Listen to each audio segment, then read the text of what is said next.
Hey everybody, this is James with the Rambling Dasher. We are back at it on a Monday.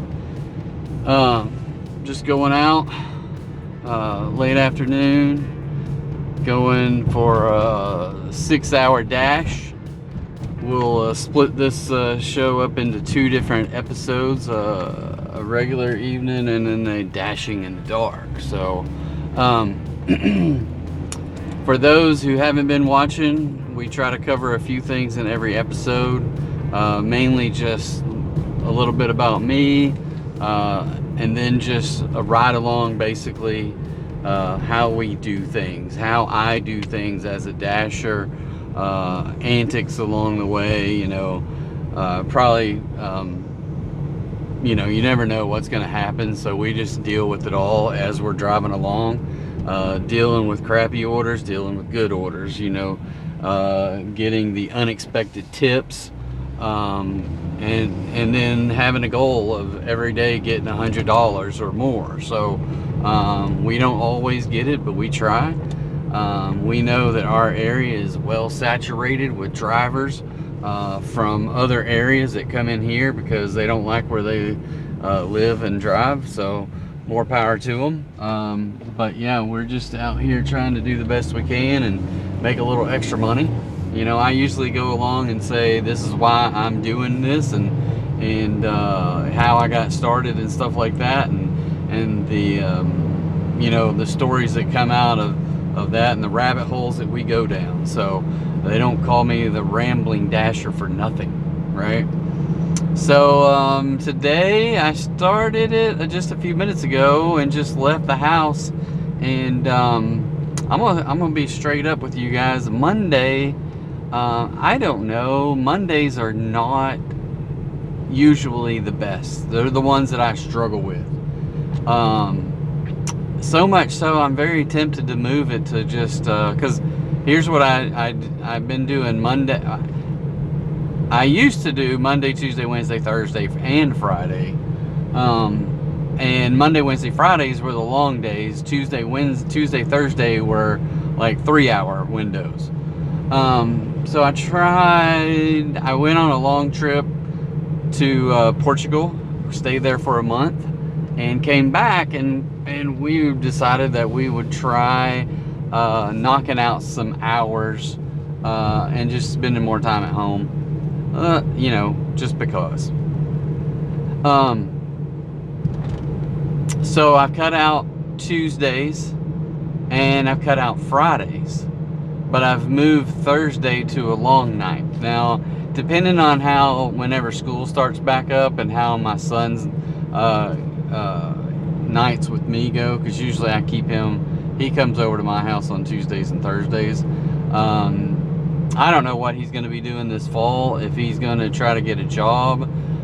He's 15, going into the 10th grade, and he will turn 16 next year.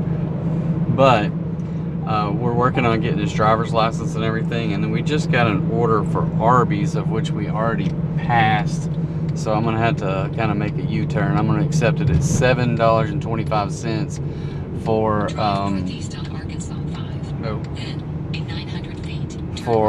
like 2 or 3 miles, so not a bad deal on that. And the speaker kicks on, so hopefully no one stops me or pulls me over for doing a U-turn right there. So and I know Arby's will take a little while to get their stuff ready, so we're gonna go and do our best to get our stuff, get our first one knocked out, and hopefully, we can knock it out pretty quick and get the next one lined up. So it's always best that we can do orders back to back to back and just kind of knock those things out. I should have turned right there, because that would take me, well, truthfully, that would take me to Burger King, which I would have to drive through 2 parking lots to get down to Arby's. So we'll just go around here and we'll be there probably in the same amount of time. So yeah, that's kind of what I do, is just ramble on.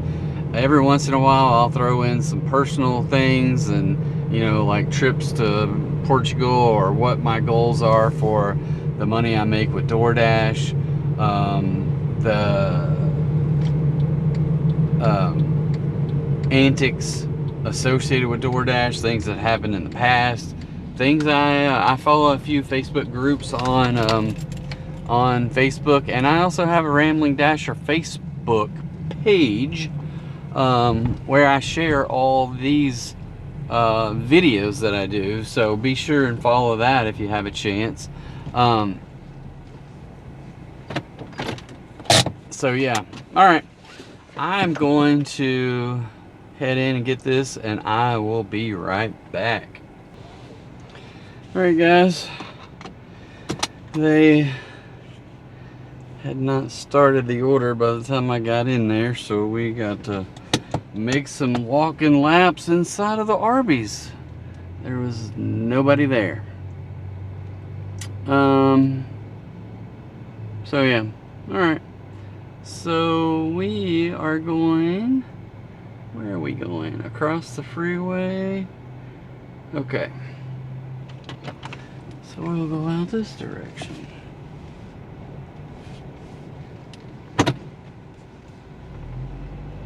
It says 2.5 miles for 7 minutes.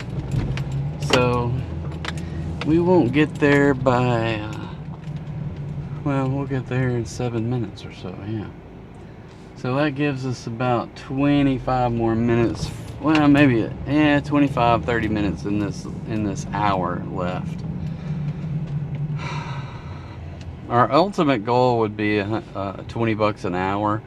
For 6 hours is 120, but that to me is a rare thing. Now I can get 20 bucks an hour sometimes for like 3 hours, and I've had $20 an hour in 3 hours, $25 an hour in 3 hours, but then I do have conspiracy theories about DoorDash, and one of them is that if you've got a decent hourly rate for like 2 to 3 hours in a row, then they will throttle you. Somehow, some way, you will get knocked down a peg. I just posted a video. I don't know if I can't remember the details, but I remember one night a couple weeks ago, I was out delivering, and I had $75 in the first 3 hours.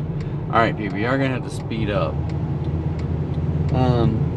I had 3 hours in, $75, and if I'm not mistaken, the rest of that night, the additional 3 hours, I ended up with 96 bucks. And full of disappointment. $96 is still good, but 3 hours I made $21 after making $25 an hour for the first 3 hours. So that was just kind of like, you know, somewhat disheartening, and it just feeds the fire, so to speak, of my conspiracy. And I mean, it kind of makes sense that if you've done really well, then they need to give some orders to other people. I don't necessarily agree with that. All the good orders need to come to me. And, you know, but whatever. I mean, I'm here to make money, and I'll do whatever I can to make the most money that I can on any given day. And it's frustrating when you're going down this path, and then all of a sudden it breaks on you. So yeah, I don't, whether it's conspiracy or it's a known thing, no one's ever told me that's a fact, but yeah, it seems a bit frustrating in that regard. So I don't know if their algorithm does those kind of things, but I wouldn't doubt it. They don't want anyone getting too cocky and getting all the orders. They don't want anyone just getting all crap orders all day. So my guess is they kind of play the game where they kind of distribute the wealth a little bit and try to help people out in that regard. So anyway, so it is unbearably hot out there, so I fixed me up a little concoction here that is it's got some cran mango juice and some little, I found on Amazon this energy elixir. I don't know what it is, but anyway, it's one of those pump things that you pump in drinks, and this is an energy booster one that has some caffeine in it. Instead of getting powdered tea, this has a liquid one, just like you might get liquid flavors of whatever flavors you get into. Like when you go to Sonic, they have those pumps that they, you know, put a couple squirts in there or whatever. Same thing. So I bought one, I found one off of Amazon, and I've been trying it out, and I'm not doing a very good job of getting off of Mountain Dew, but trying to drink things that maybe a little bit better for you, but still have a little bit of caffeine. Hopefully not just, you know, just totally bad stuff. Anyway, so I'm not drinking the Mountain Dew, which I do. I've had one probably every day for the last 2 or 3 weeks, which before that I came back from Portugal and hadn't had a Mountain Dew in over a month because they don't have it there.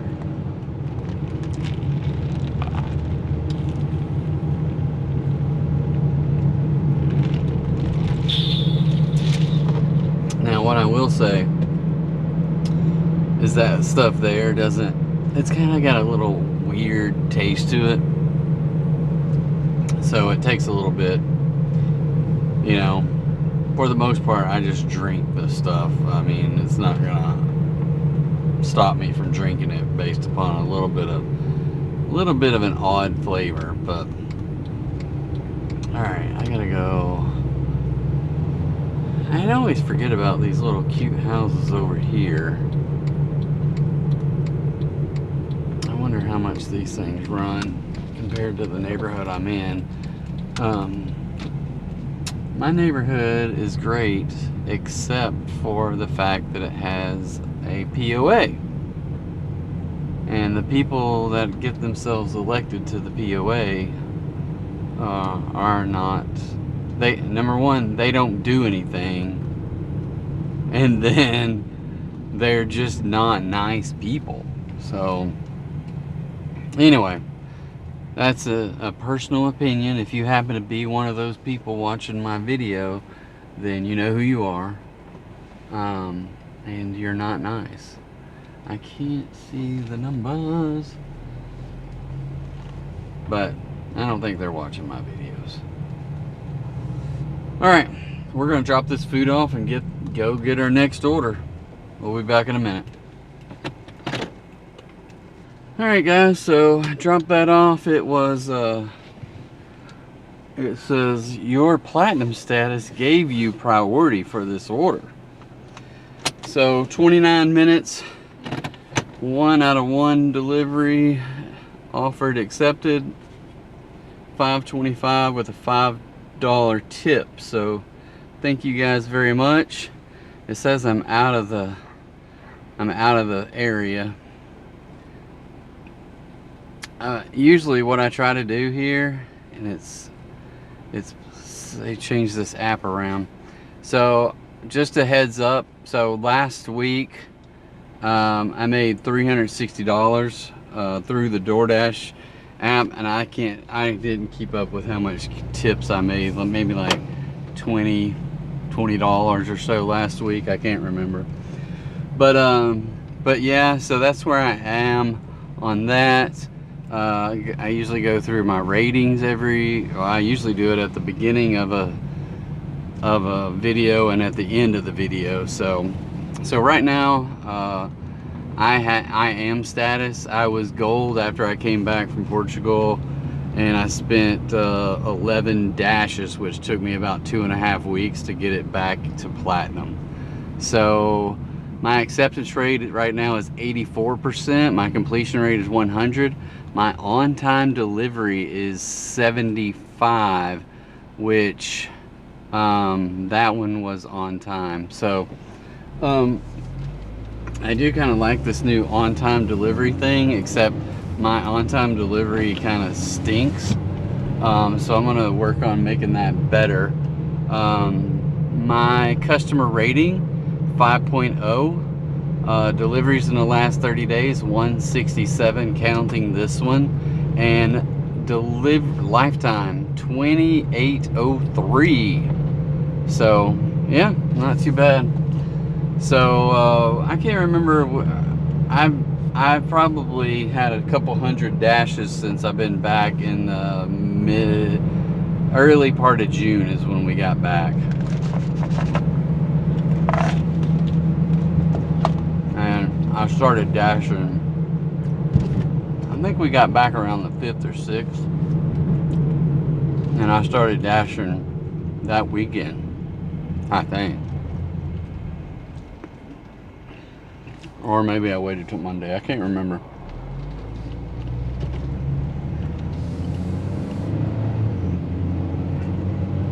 But yeah, it was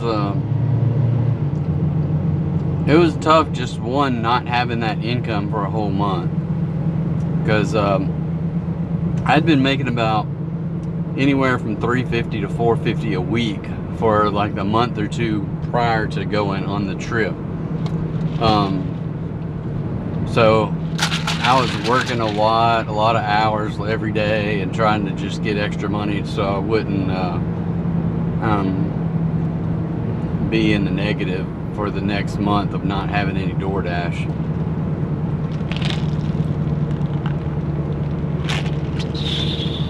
So that's one of the things that I try to do with my DoorDash money is I'm funding my 401k through my daytime job. I always recommend people that take $25 a week out of your DoorDash money and put it into a Roth IRA if you have the capabilities. And I would say most people have the full capability of doing that by scheduling, by doing the work that it takes to get whatever your goal is for that week, and then do 1 or 2 extra hours. Probably 2 extra hours, you're going to get anywhere from $20 to $30 in 2 hours, typically. And then take that money and put it in a Roth IRA. $25 a week is about $1,300 a year, and if you can put that into a Roth IRA, it grows tax-free for when you pull it out. It is a retirement account, so it's $59.50 before you can pull it out, unless you use it for certain things. I can't remember what, but anyway. And you can always set up a distribution out of it before you turn $59.50. There's just certain rules associated with that, and I can't remember. I don't know what all they are right off the top of my head. But yeah, the great benefit of a Roth is the fact that it grows tax-free. So if you've already paid taxes on that money, then you can't go wrong with it. For me, it's a small portion of your regular pay that you normally would spend on just nothing, I'm sure, but this goes to save money for the future. And I've run queries on ChatGPT or Gemini through Google, and basically if you go through and you put in $25 a week and you get 8% return compounded, and I run it for, like, if you're 18 years old and you start out, boom, boom, boom, boom, you get used to putting in that $25 a week. It's just a given that you have that expense for your future self every week. And so it becomes a nothing because you don't miss it, because it's built into the system. But 8%, which the S&P 500 has done over 11% for the last 40 years. So just toning it down, $25 a week for 40 years nets you somewhere in the neighborhood of $1.1 million. So basically, if you're just saying that you can't afford to put $25 a week back, you would rather spend it on junk, then you're going to be depriving your future self, and you'll be kicking yourself in the head when you get older, like me, thinking, well, you could have done something. And I look at myself and I made up all the excuses in the world, and now I'm DoorDashing instead of not DoorDashing, right, at 55. So I highly recommend, when you're young, even if you're 30, 40 years old, start putting that money back.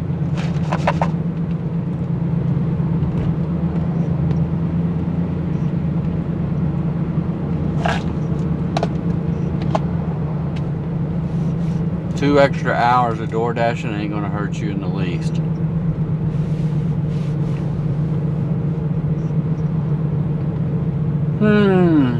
It is hot out today.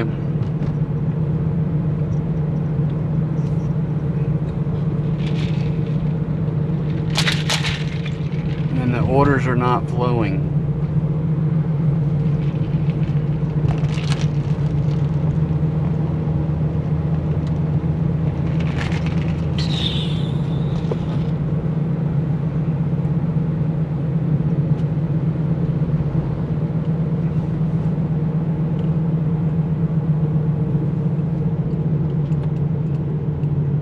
So this is my second drive-through past town, and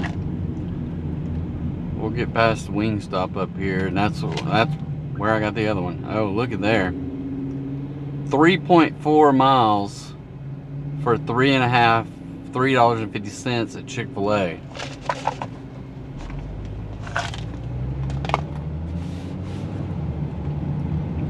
I'm just going to decline that one.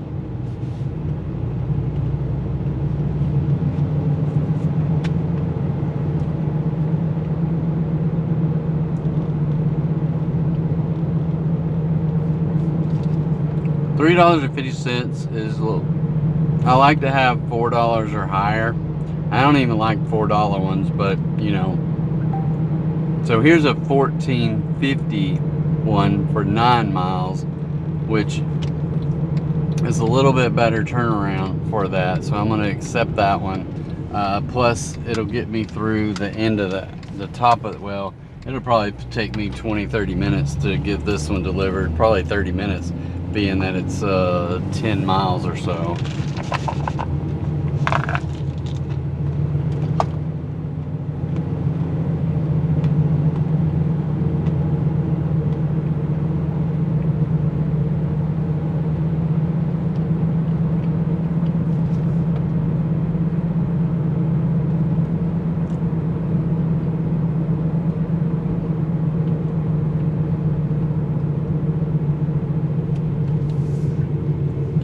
So basically I gained 10 extra dollars there for about 6 extra miles.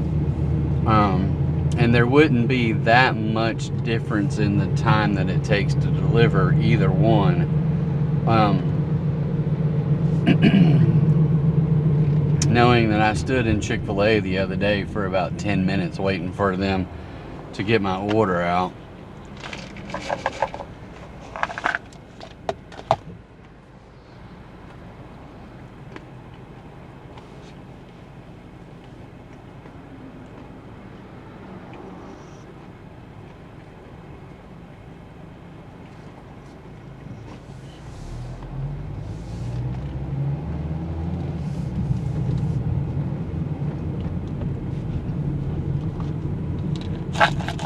One thing I will tell you guys is I have my own little trail mix. All it is cashews, almonds, and pistachios. And I get those from Amazon. So just in case you're looking, there is a link down below for the Rambling Dasher store at Amazon. So in the description, if you'll click on the more button and see that link down below, it doesn't cost you guys anything extra, but it greatly helps us out, me and my family, on anything you might look at buying through that particular link. So we put a lot of things in there. Some of it is the food that I eat that I get from Amazon. I have a mic up here. I know it's hard to see in the bright sunshine. The mic and a receiver that plug into this particular phone. I have the newer version of it linked in there because we got one of those this year for my daughter. The charging, where my phone is plugged in, it's a wireless charger, so it stays plugged in, but the phone, you don't have to keep plugging your phone in and out, so you just set the phone in there. And the thing that I like about it is that there's a button and it releases it, and then when you get back, you just set the phone in there and it closes up around your phone. So that's pretty handy. The water bottle I have is made specially for travel water bottle, but it's still pretty cool. It's in there. It has a filter, UV light and a filter, but it's a little bit more expensive. I bought it specifically for going on places where they say don't drink the water. So anyway,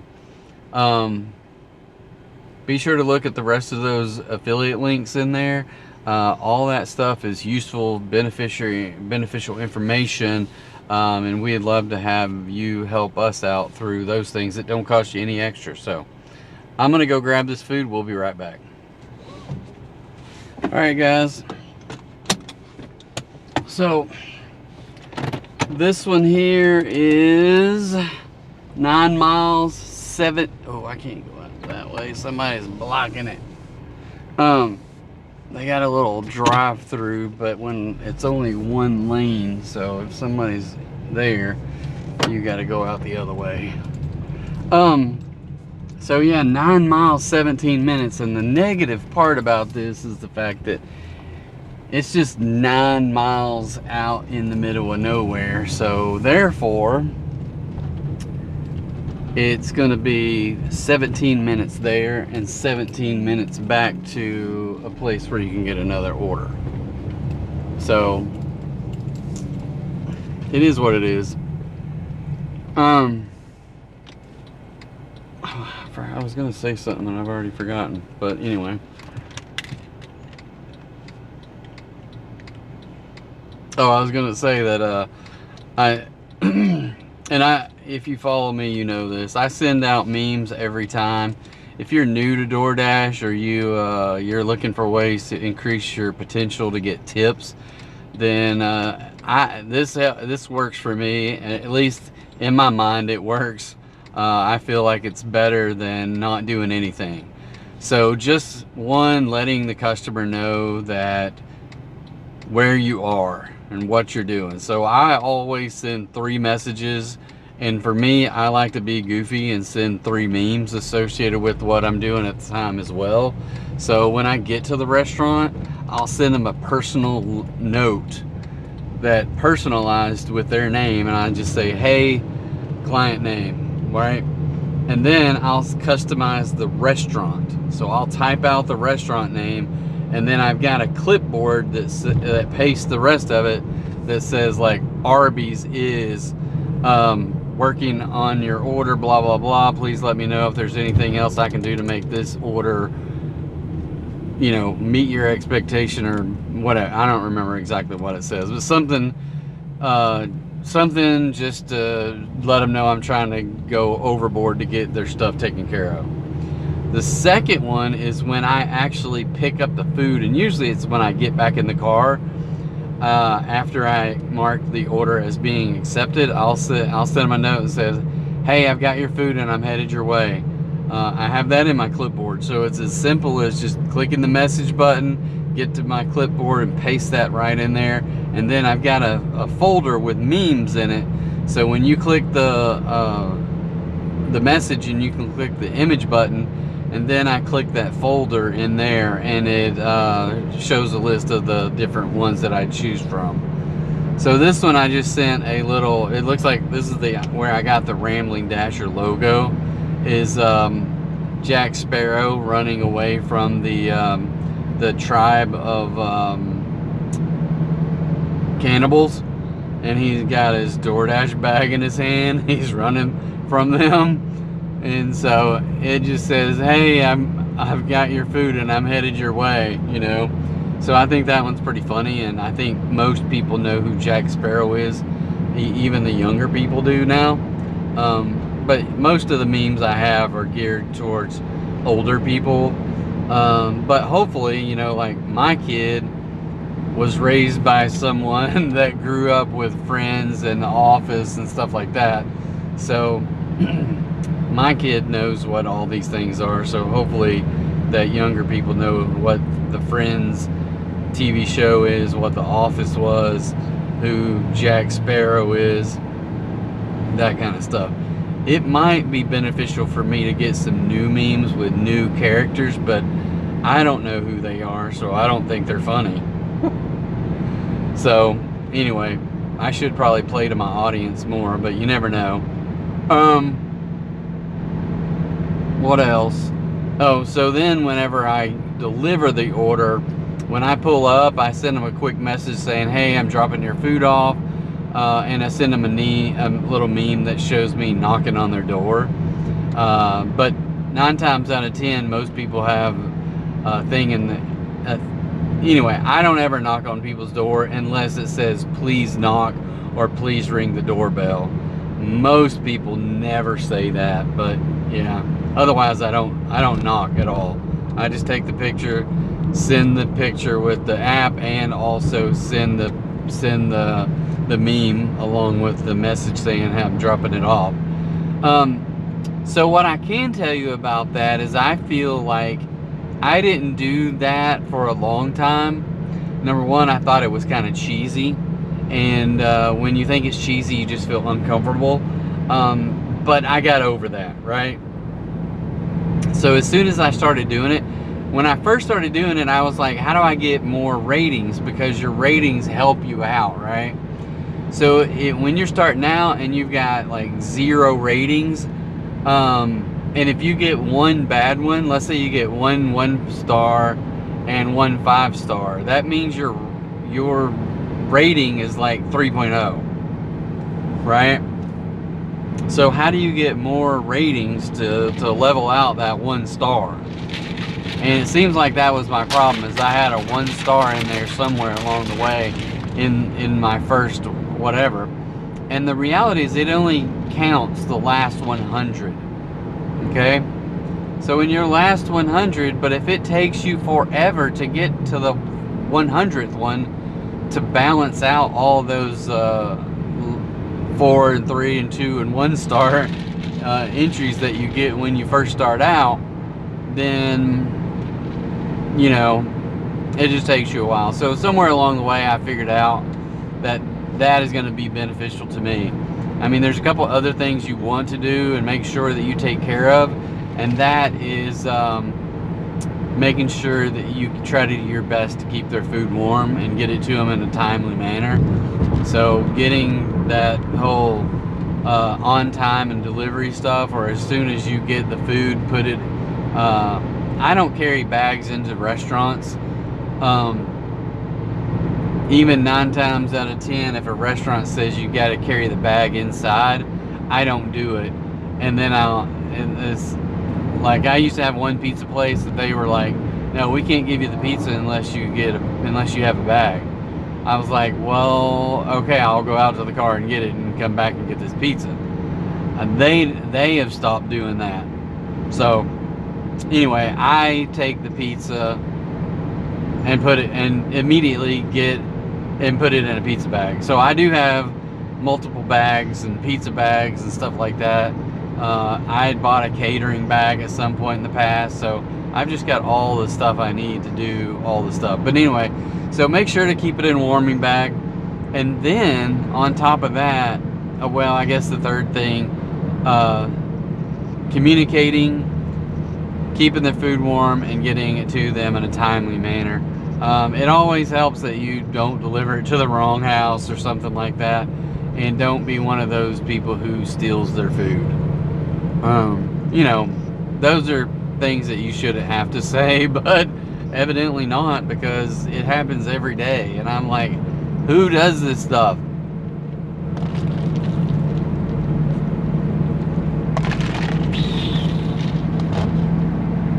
So I will say, if you're a new dasher and you're not, you're watching this, mine, and you made it this far, leave me a comment. I want to know and start a communication and just be able to encourage you and that kind of stuff. If there's any kind of questions you have, I'll be happy to tell you what my thoughts are on whatever it might be associated. Let's keep it to DoorDash, all right? Because I'm sure I would have answers to a lot of things, or at least my recommendations or whatever. But let's keep the questions to DoorDash on this particular channel. So anyway, yeah, that's why, part of why I started this channel is just to kind of, one, get me, I don't know, just to do something, right? Not that I don't already have too much stuff to do as it is, but I enjoy it. So I enjoy the rambling part. You know, I work at home and I work in front of a computer all day, and every once in a while I do conference calls where I'm a trainer and I get to train people. But the reality is, training people via WebEx absolutely sucks, and no one talks to you there either. Yeah, I get to talk all day, but no one says anything. I rarely get any responses out of those people, and I missed my turn. So this is what happens. This is the negative side of doing this DoorDash thing on here, is that I miss turns all the time.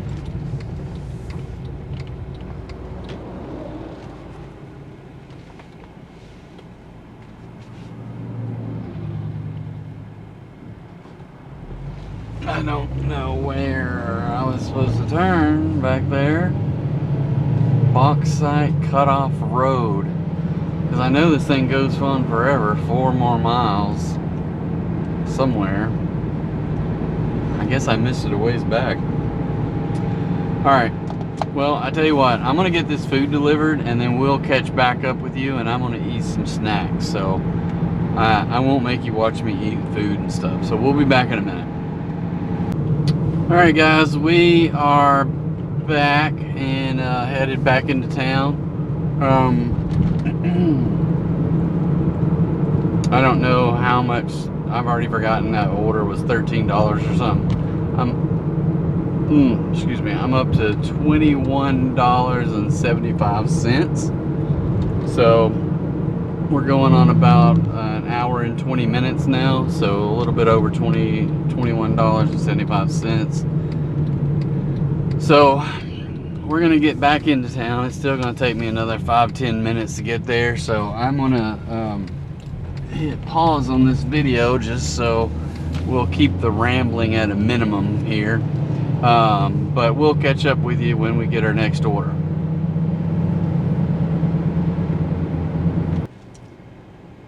Hey guys, we just got an order for Lane's chicken fingers.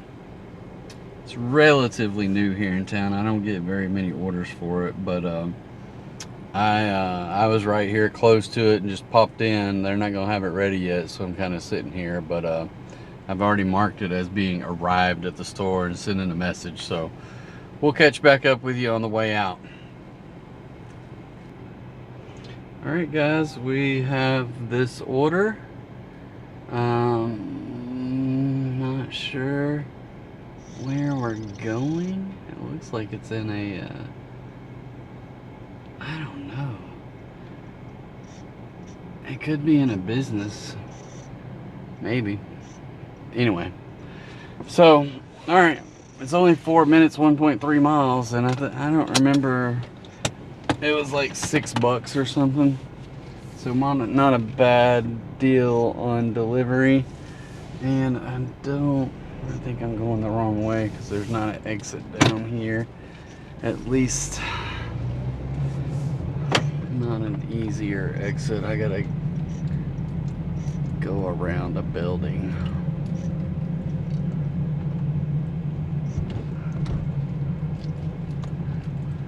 And it looks like I'm going the wrong way down a one-way entrance, but maybe not. All right.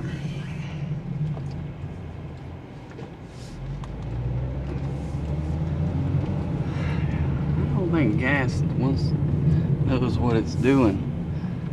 I was expecting gas to go down. That one, which is usually one of the cheaper ones, is $2.79. And I'm like, what the heck is going on?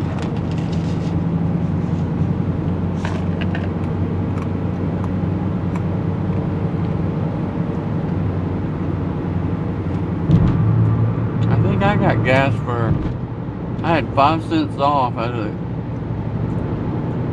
a Circle K. And I thought it was only $2.60 the other day.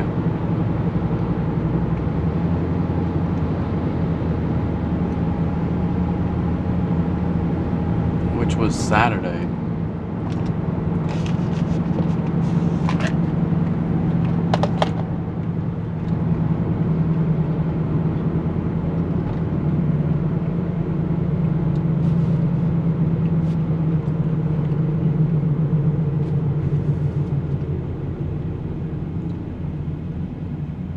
Sunny 94, feels like 101.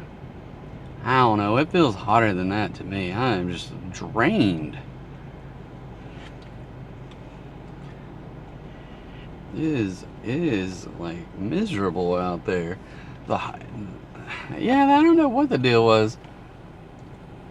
This Circle K here is $2.65 and you get it 5 cents off with the loyalty thing.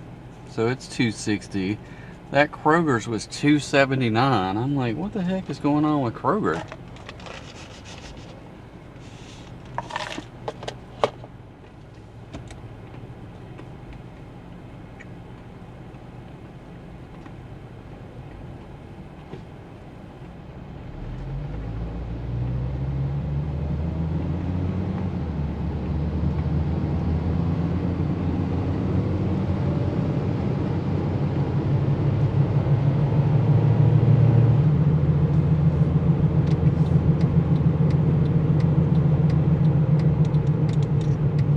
Alright guys, we are pulling up to this house. We will be right back. Alright guys, we have delivered 3 out of 5. So earlier I had declined another order. It was $3 to somewhere. I was like, nope, not gonna do it. So we're at 3 out of 5 offers accepted, 1 hour and 41 minutes. That one was $6 with $2 base with $4 tip. So I think I'm gonna go through down here to this restaurant. I used to get there's an Indian Italian fusion restaurant here in Bryant. I've only been there once, and well, I don't know, it was good, but it was just like we got some kind of pizza that had tiki masala on it, and it was good. I'm just not a big Indian fan, and the pizza dough for me was not that great.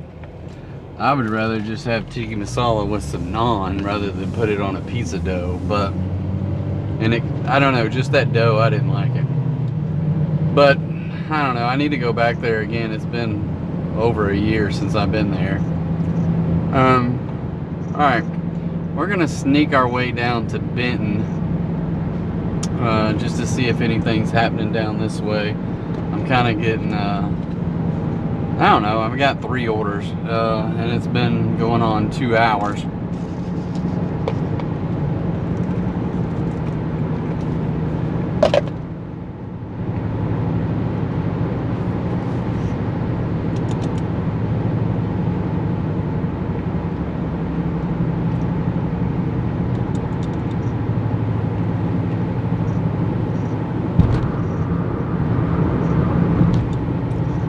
think I just got a mouthful of salt from all the salted cashews in there.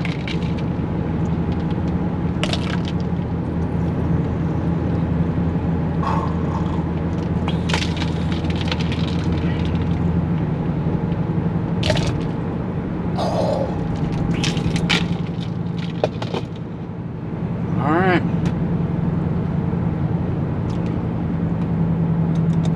That drink is gone.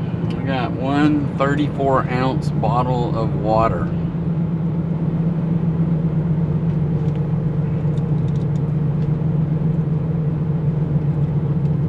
Which is like a good 4 glasses of water, but it's hot.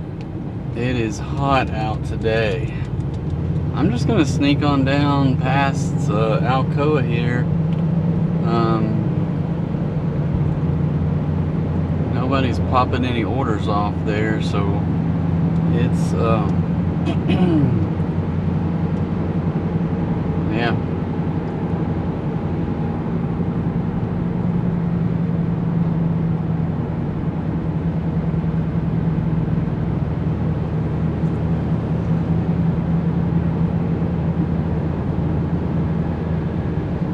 Come on, dude.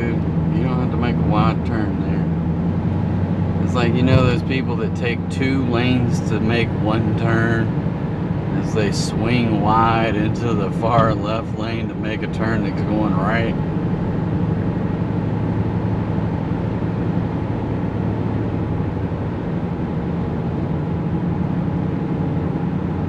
And it wasn't like it was an 18-wheeler or anything. It was like, this truck makes wide turns. This is like just a regular little pickup truck. That Circle K is 263, I think. Yeah, that could have been higher, I don't know. But 263 with a 5-cent discount puts you at 258. We need gas prices to keep on going down, that's what I know. I also like those people that like speed up to get right in front of you and then they throw on their brakes so that they can turn. And I'm like, why didn't you just get in line behind me so you don't have to impede my flow?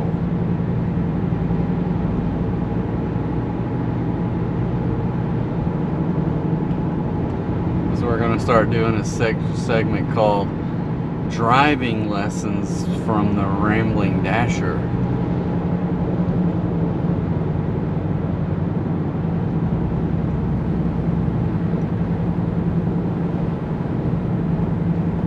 Lesson number 1, roundabouts.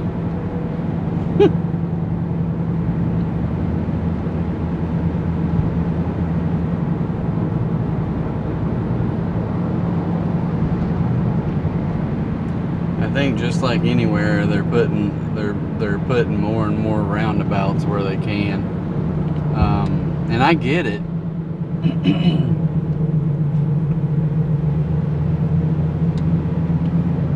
I don't know if there are more wrecks at roundabouts, but I've seen the studies on roundabouts. Basically,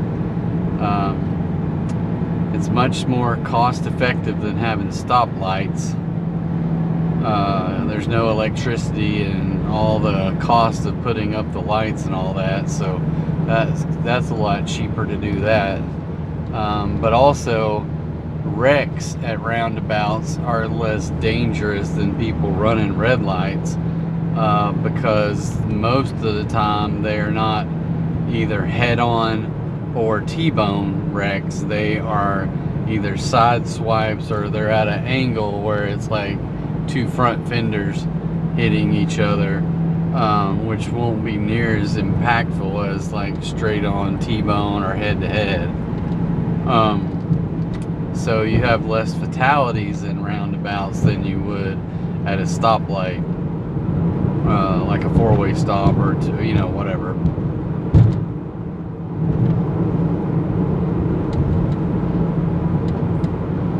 But they are somewhat annoying especially when people don't really know the rules associated with them, or they're just not paying attention. It's like, oh, look, a roundabout, as they drive up over the curb.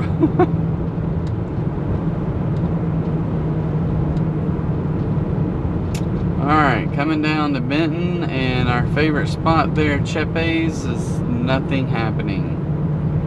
Nothing happening at the Mighty Rib. No, not the Mighty Rib. That is a food blogger in Little Rock.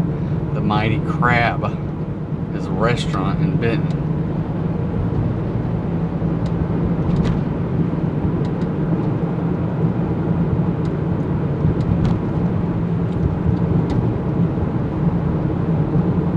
So yeah, Mondays is usually the struggle bus.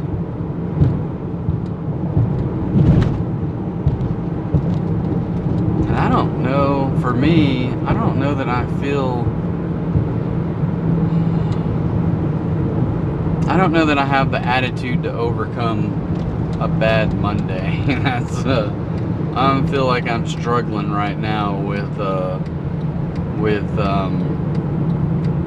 DoorDash today, just because. So I don't know. I think maybe here's my everyday problem: is I stay up too late and I get up too early, and therefore there's a gap in there where I don't get enough sleep. So that's probably part of the problem, and it's so freaking hot out here. And then I got 3 orders in 2 hours. Well, I've turned down 2 orders. So I've got 5 offers, but 3 orders. And if I would have accepted those 2 orders that I declined, I wouldn't have got the better orders afterwards. So there's that. That's another conspiracy theory that I have, that if you decline a few orders, that they may throttle you on top of that as well. But I don't know about that one as much. But sometimes I think that. Alright, I'm not going to go into Benton. I don't want to try to go up there to get Yum Yum or Rock and Roll. Usually it's futile to go up that way. And also coming around this way, there's a place called Verona, but they're closed on Mondays. So, yeah.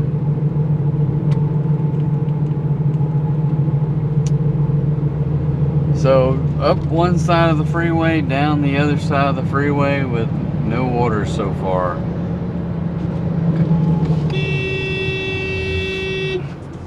People, what are you doing, lady? Sorry. Some lady's just pulling on out there into the lane and just stops. And I can't get over because there's a lane of cars coming over. And she's waving and saying, sorry. I'm like, learn how to drive, lady. I don't know if this lady shouldn't be, like,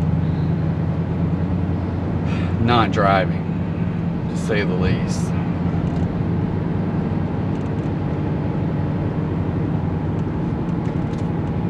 Oh well. So, driving 101.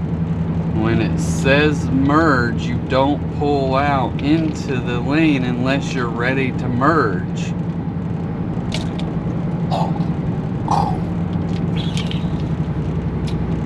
It either says, it doesn't say merge, it says yield.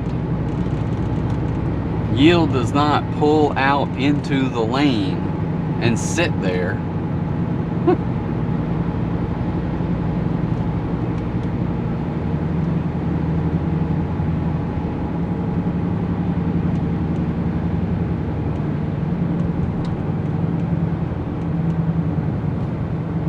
It's so bad today, my phone keeps going dead, and not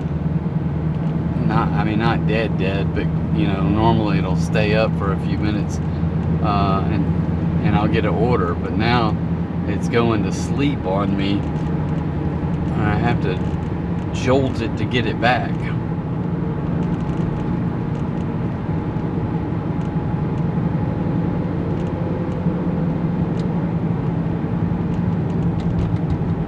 So $27.75 wasn't that bad for 2.5 hours, or for 1.5 hours, but it's not that great for 2 hours.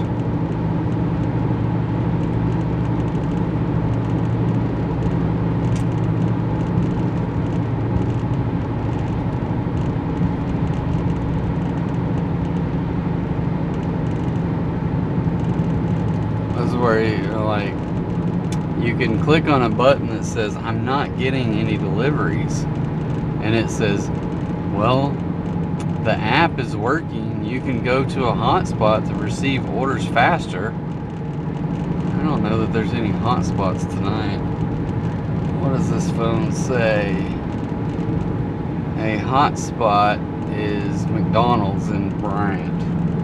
I don't know that that's a hotspot. I came through there, I don't know, a few minutes ago and didn't get a single hit all the way up through that whole restaurant, fast food restaurant row. We went past all the Benton restaurants, nothing.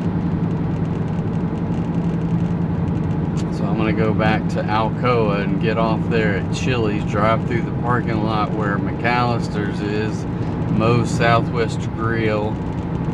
I don't know, is there anything else in there? I don't think so. Then at the same exit is a Whataburger and a backyard, and a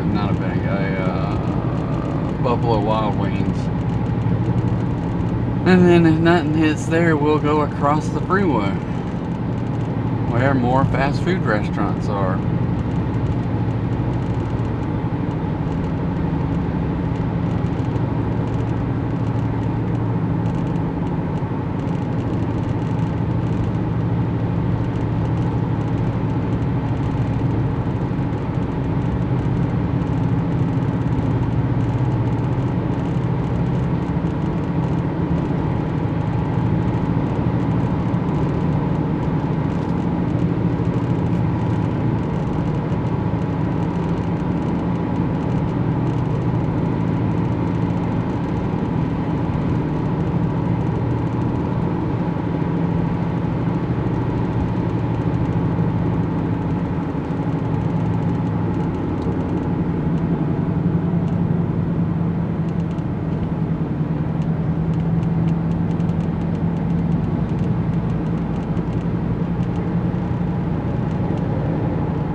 Chili's is packed out tonight.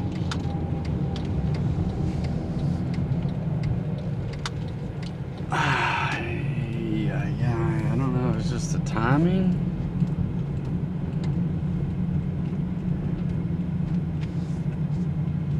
I don't normally go this long without getting orders. So it's somewhat frustrating. I don't know if it's just a Monday night or Monday night in the summertime, a Monday night when people can't afford to buy food out, but obviously they can. But maybe, I don't know. I saw this one person post on a group the other day. It's like, people don't get paid till Friday, so it's like, you know, I don't know when they get their government checks, and they're like spending all that money on DoorDash food.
Bueno. Where the heck is that? I've already missed it. $6.75 for 4 miles. So we'll go around the long way to go back to Taco Bueno. So it's not an easy place to get to. And provided it's this taco, yeah, it is. So it wants me to go all the way up to the next road that cuts over to the freeway. I'm just gonna go through Kroger parking lot and get out on the freeway and get to it.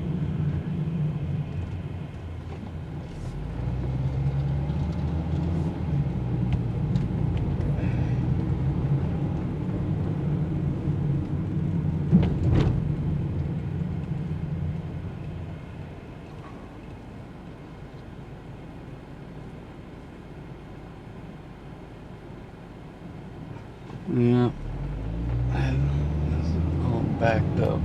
I thought about just going back over there, but that is a horrible way. Like if you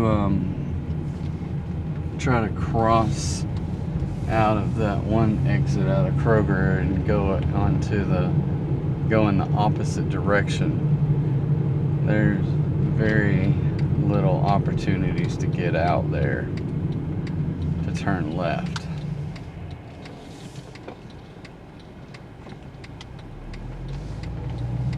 Oh.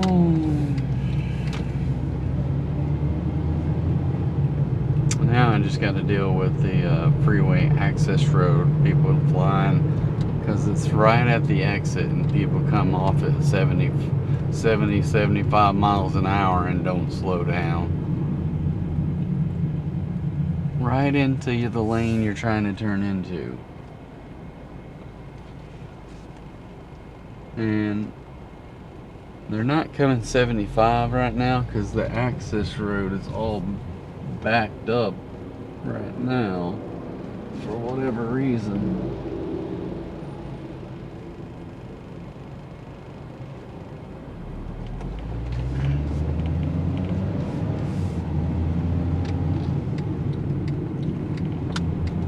Alright, there we go. Taco Bueno. And there's no parking in the shade here. They're all taken up. And handicap places. Alright, I'm gonna run in here and we'll be right back. Alright guys, 4 miles, 8 minutes. So, and I'll put my dog up so he doesn't bark. You can just leave on the doorstep.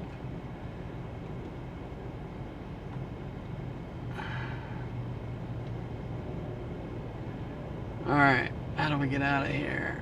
Where is this place at? I don't know. Anyway, so it says get on the freeway and go down a little ways.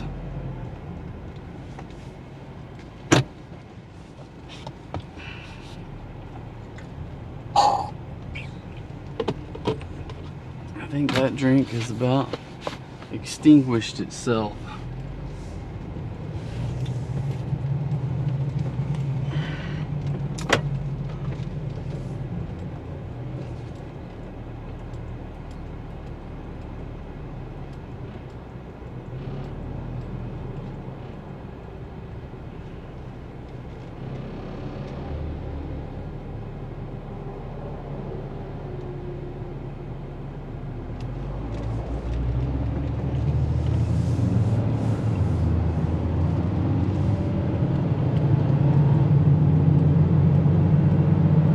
Whew, it is hot.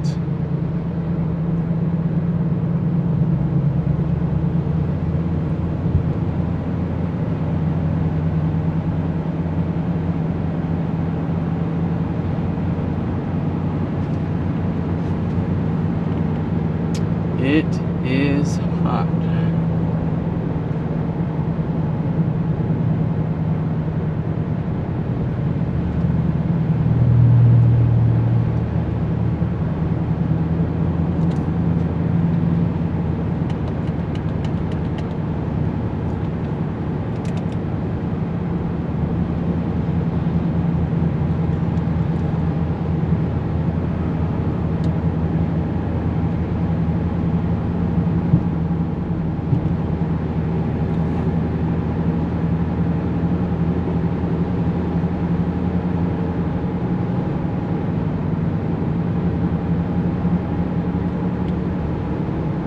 So one thing I wonder what other people do as far as door dashing goes.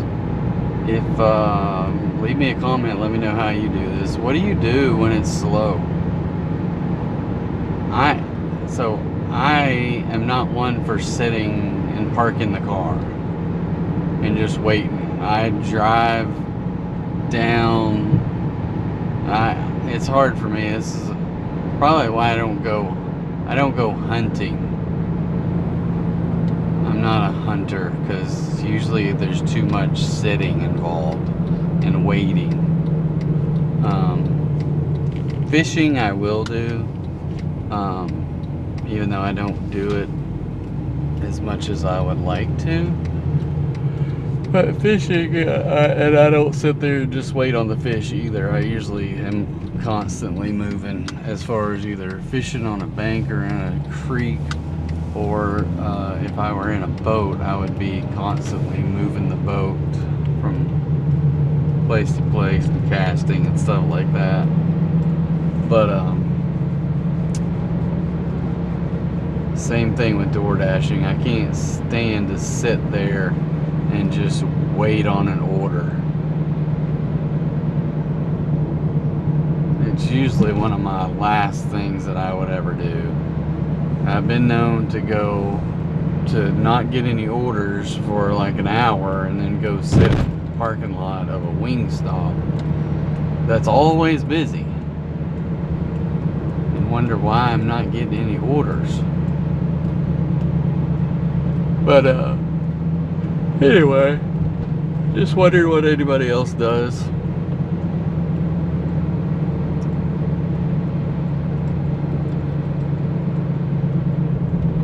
Yeah, I tend to drive to where I know I've gotten DoorDashes plenty of times. So from one place to another, and just keep on moving until something comes up. And basically that's what happened right there. I drove all the way down to Benton on one side of the freeway, got across, came all the way back, took off at the Alcoa exit and went through that on the south side, and then I went across to the north side and finally got an order. So maybe once I deliver this one, the orders will be back and we'll get some more. Well, I'm trying to think if I hadn't had too many cash orders lately. I mean, for a little while there, I was getting cash orders after cash orders after cash orders. One night I had so many cash orders, I had more cash orders than I had DoorDash revenue, and my bucket was in the negative. Because when you take a cash order, you get paid immediately. Well, they subtract that from the amount that you've made from DoorDash. Well, if it's on a Monday, it's the first day of the week, then you're starting out at zero. And if you take a cash order as the first one, then you're getting the cash.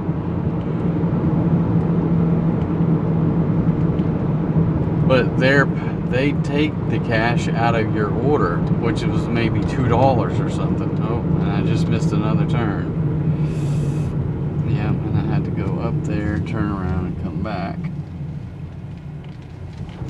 And I thought I was going to do a U-E in these people's yard, but I guess I'm going to pull in and back out. Ouch.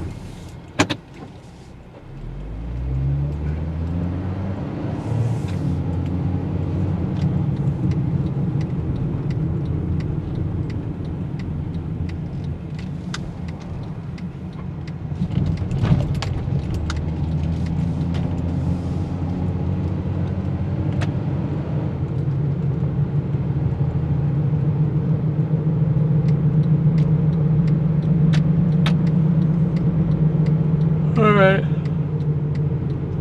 Yeah, sorry, I'm tired. I'm gonna go deliver this food. It's right up here, and we will be right back. Alright guys, this one was $6.75. It was $2.75 base pay, $4 tip. We're at 34.50 after 2 hours and 19 minutes.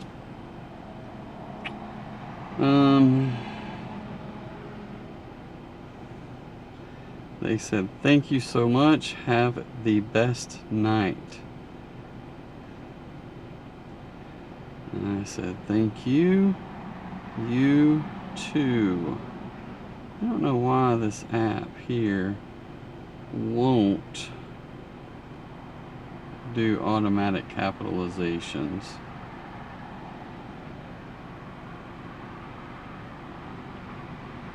You took.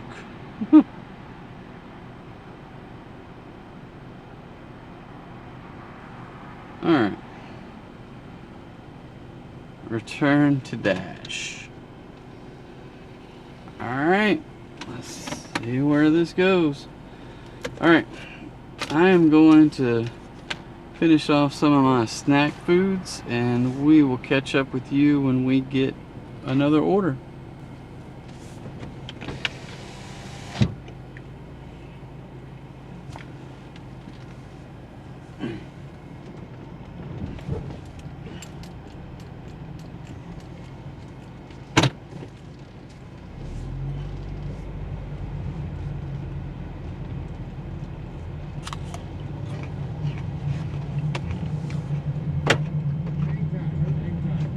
Drive time sports will continue.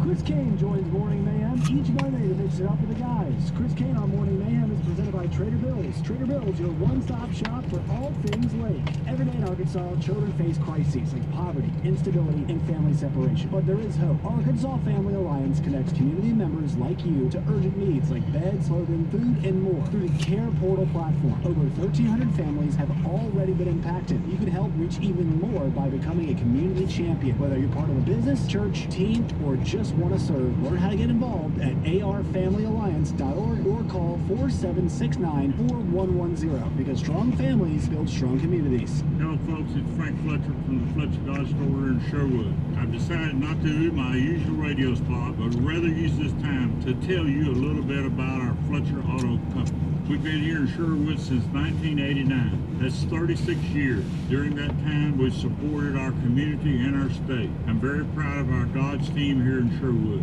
We have a great service department run by Dwayne Bell. And as all you know, our sales team is led by General Manager Chris Fender, also known as Zippy, along with my grandson Sam Fletcher. They're here to welcome you and give you the best buying experience possible. The Dodge store in Sherwood is one of 9 stores in the Fletcher Auto Company. We represent 10 different automobile brands.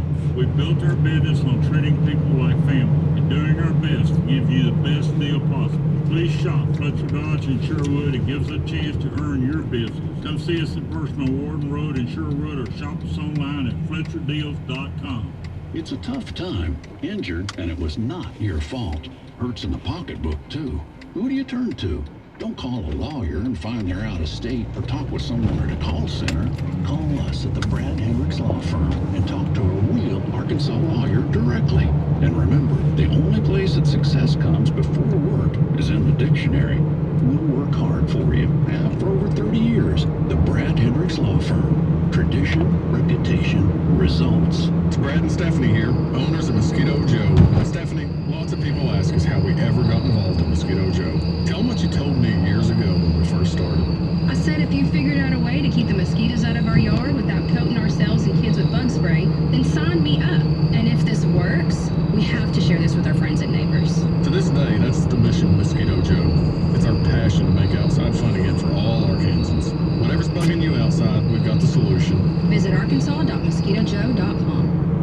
At the Bet Saracen Sportsbook app, we realize lots of you have thought about opening an account, but you just haven't made that move yet. Well, now's the time with our new player offer. It's easy. You just sign up, use the code WELCOME, deposit at least $25, place a $25 bet, and that's it. Once that bet settles, you'll have $125 in free bets ready to go. Bet Saracen, the most popular sportsbook app in the state. Download it today on all your devices. Gambling problem? Call 1-800-GAMBLER. I'm Dr. Lowry Barnes. When it comes to orthopedic care, there's no place like the Orthopedic and Spine Hospital at UAMS Health. We built this hospital just for you. With state-of-the-art surgical suites, advanced technology, and the state's largest group of fellowship-trained orthopedic surgeons, it's the best place in Arkansas to get you moving again. And if you need urgent orthopedic care, UAMS Ortho Now is right here for you at the Orthopedic and Spine Hospital at UAMS Health, where motion lives and service leads. Now, back to Drive Time Sports, live from the Eat My Catfish studios. Eat fresh, eat local, eat my catfish. Drive Time Sports, tapped with refreshing sports opinion on the Buzz Radio Network.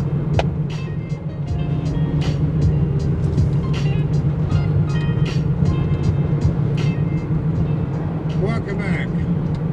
Drive Time Sports. Here on Slow July day, on the Buzz Radio Network.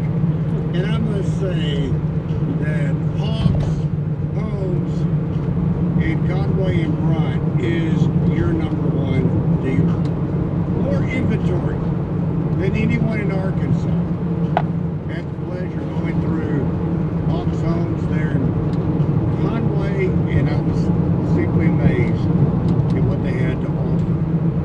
And they had 1 bedroom, 2 bedroom, 3 bedroom, 4 bedroom, and then this one really blew me away, the 5 bedroom. Homes that can be built to accommodate all of your needs.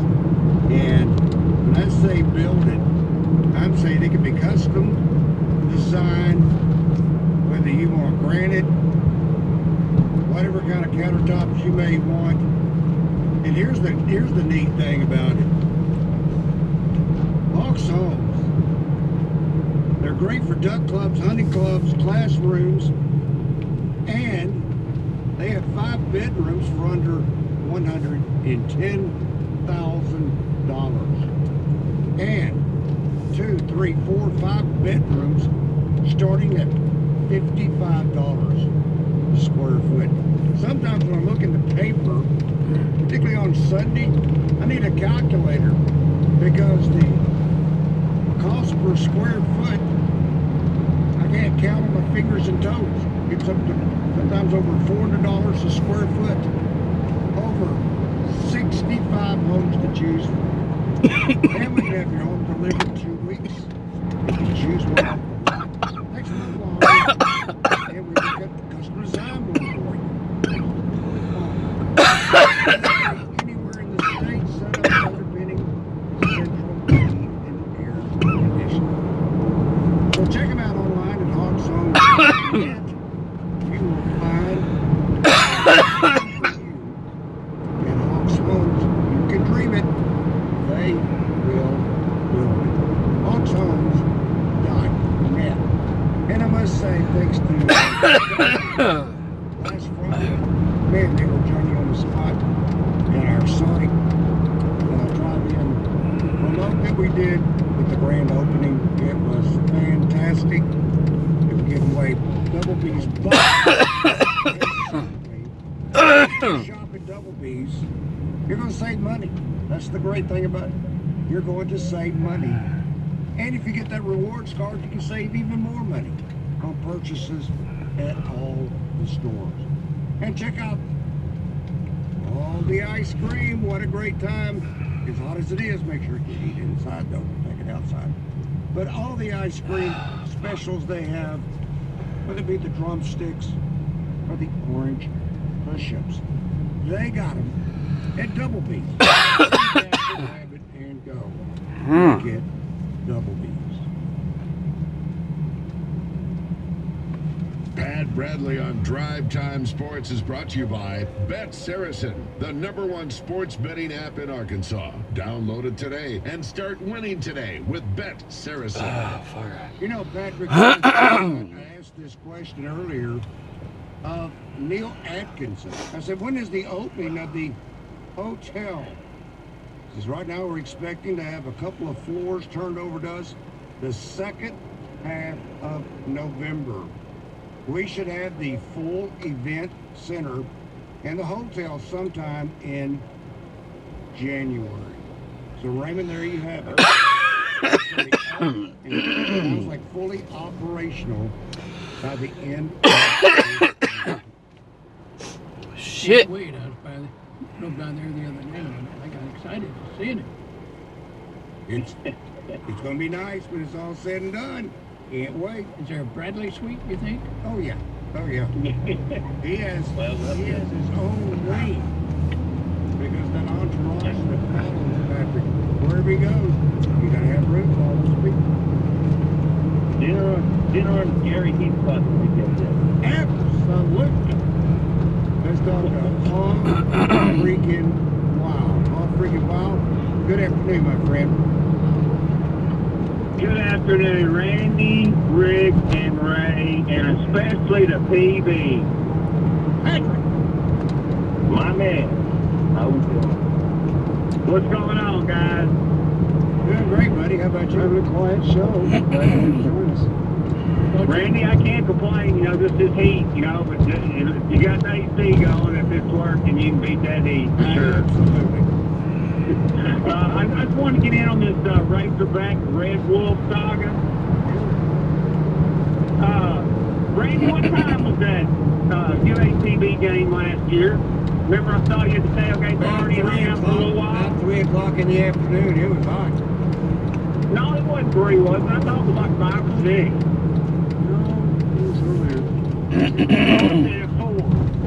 Maybe it's at 4 o'clock. It was warm then. Yeah. And they're wanting to play this game at 3? I tell you, I was at that Georgia game. Yeah, it's a 4. When was that Georgia game? 2013, 14, along in there? Either 11 o'clock or 12 o'clock. It was a taking. It was ridiculous. I sat over there on the east side by the student section, and I mean, it gets unbearable. I mean, I'm the biggest Razorback fan around, but I mean, some of us could only take so much of that heat. Don't know how many bottles of water I was able to get a hold of and drink. That's the only problem I have with this game.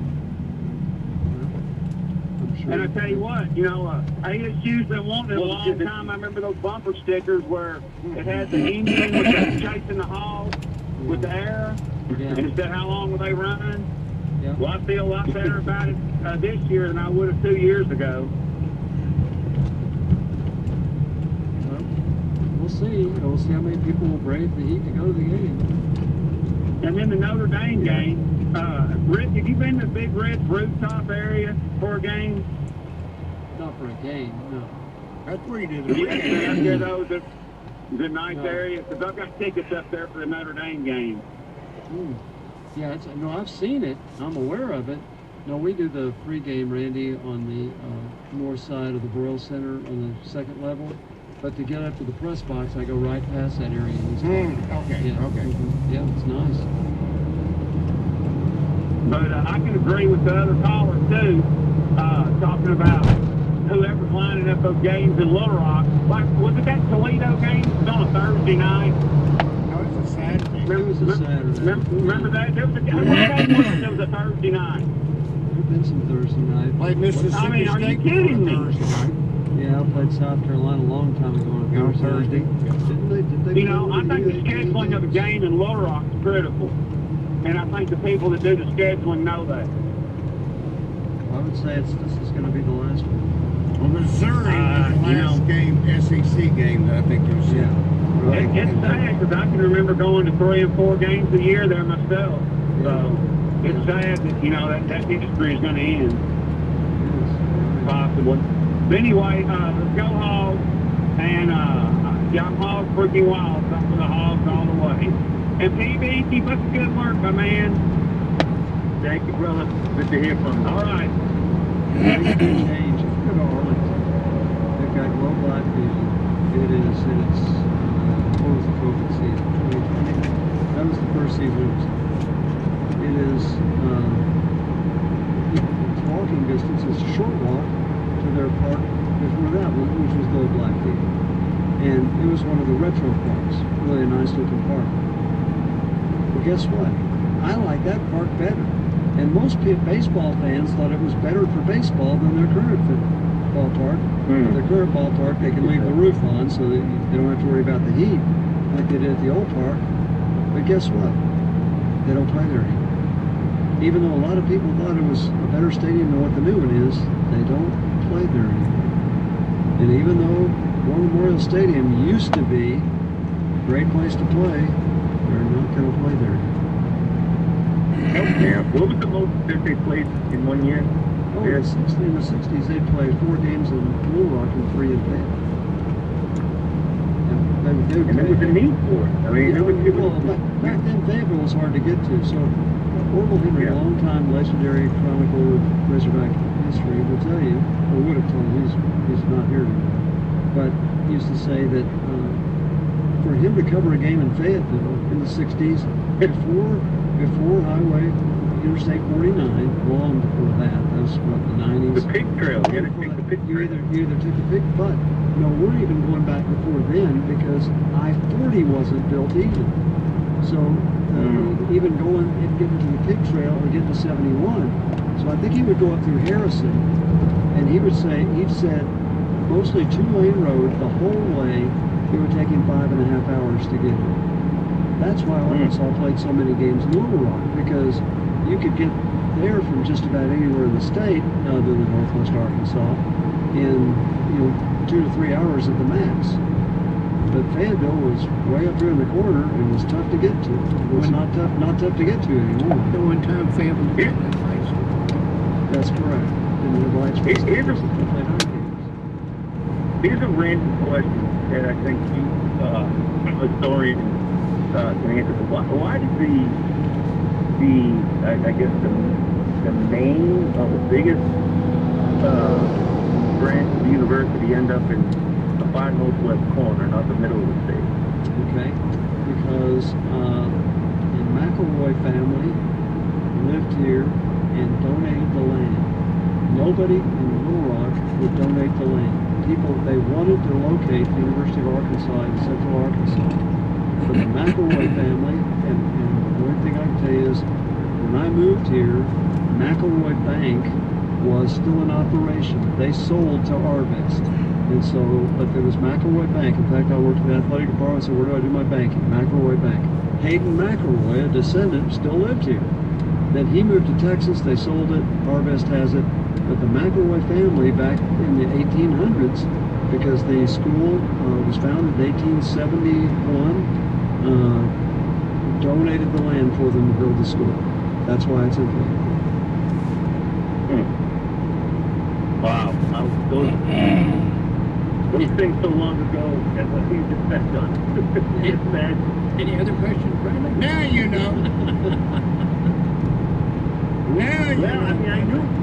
I think it's an interesting sort of part of the history of the state. I think there have been discussions at times in history, not recently, but at times about moving to the University of Little Rock. And that just never happened. I think it's kind of late now to have that discussion.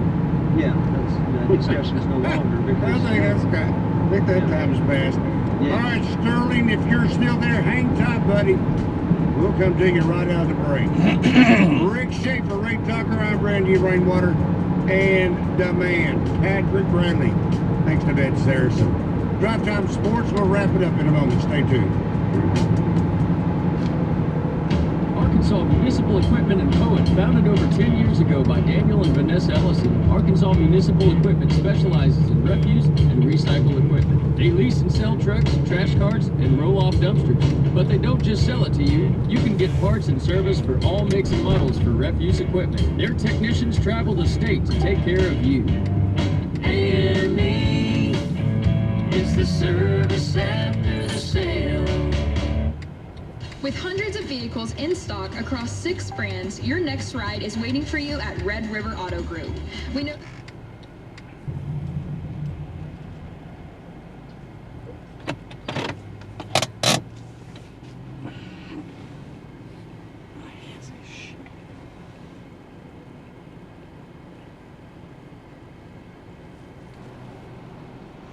Alright guys, it's so bright out there I can't even see the phone. I think it says 5 miles maybe. There, 5 miles 14 minutes. Looks like I'm let me see where this thing is. Fingers crossed.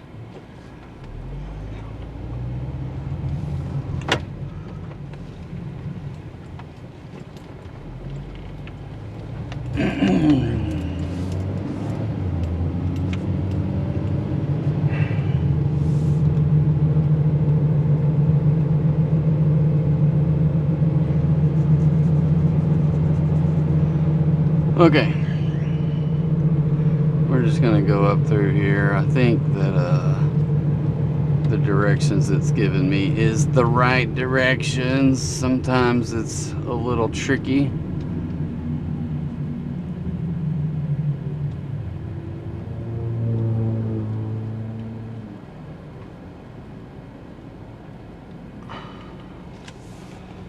Okay. Ooh, it's hot. Hot, hot, hot, hot.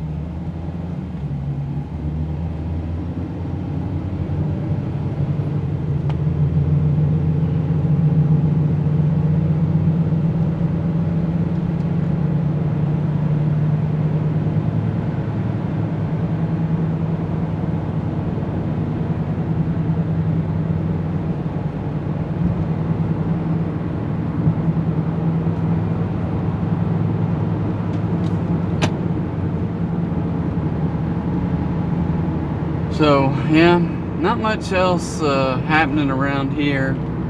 I will tell you that from an entertainment perspective, we watched, I'm not sure what channel it was on. I don't know if it was on Netflix or Prime, but I think it was on Netflix. A TV show called The Better Sister. And I'm horrible with actors and actresses' names, but it had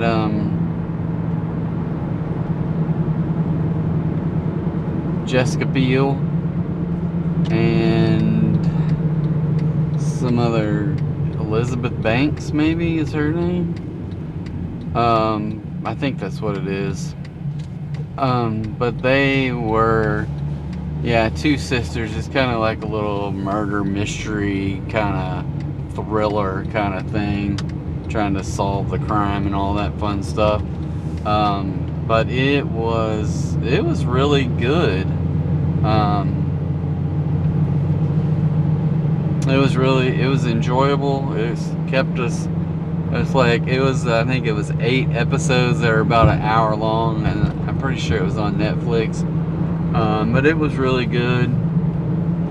One movie we watched recently, and don't tell me, I don't know what the name of it is. It had Julia Roberts in it. She was the mom. And I can't even remember who the dad is now. It seems like the dad was somebody famous too. Kevin Bacon played a bit part in it, but basically it was an end of the world kind of thing, or not end of the world, but the United States was attacked, and they had booked this trip into the Hamptons or somewhere out of New York City. And just to get away, and they got up there and their phones didn't work and all this other stuff, and then the owners of the house shows up in the middle of the night wanting to stay and not kick them out, but they didn't want to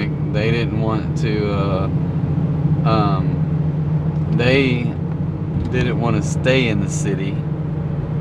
So anyway, it was just kind of a interesting show,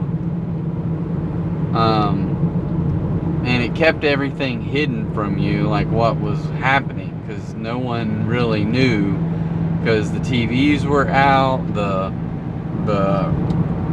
phones were down, all this other stuff, and I was like, yeah, it's crazy, you know.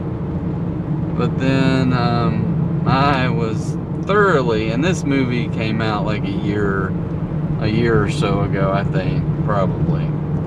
But I just watched it the other day, and I did not like it at all. It was, well, now, I don't know what I've done, but I've missed my turn. I have totally missed my turn. I have no idea where I was going, and I missed my turn by a lot. So interestingly enough, yes, I am a horrible DoorDasher.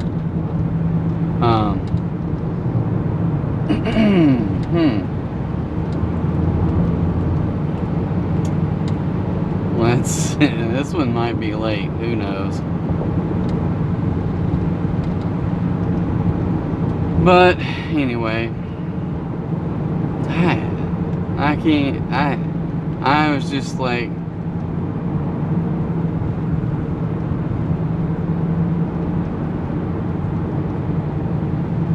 mindless driving is what that was, because I don't even know why I would be coming this way anyway. I was thinking about coming this way if I needed to come this way, and I ended up coming this way, even though I wasn't supposed to come this way.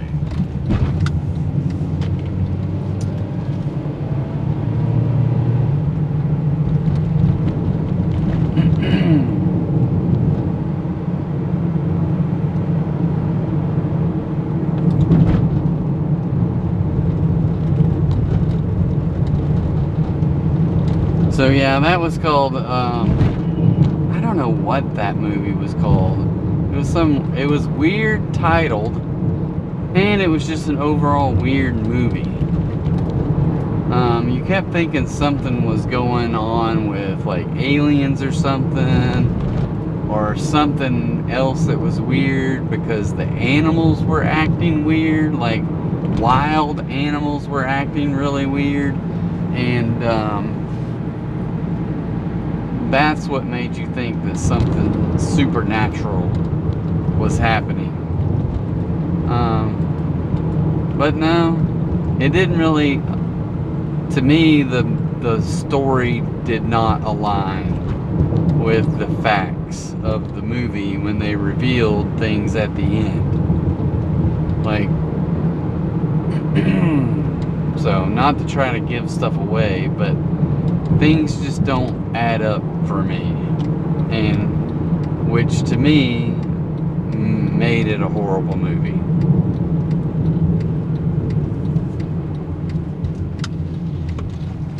You know, I know there's tons and tons and tons of people that aren't nice, but I mean, Julia Roberts' character just wasn't a nice person, and there's plenty of people out there just like her, which is very frustrating. You know, I'm sure I can be a jerk, but not to your face, you know. I don't know. I just think that being nice and accommodating to people, and not feeling like, I don't feel like someone's out to get me all the time. And so anytime I had people in my life like that, and it's just a total buzzkill, and they drain everything from you. And maybe I don't know, maybe I'm like that, I don't know, I try not to be.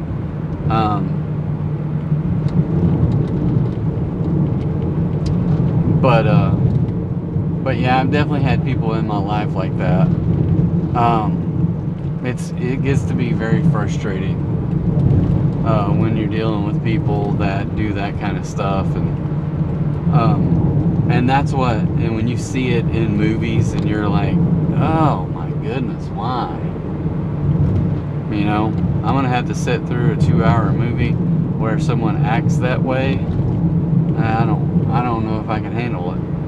And I sat through the whole freaking movie, and it was all right. It was just different, and then the fact that things don't align, and I I absolutely hated the end. I was like, that's the end?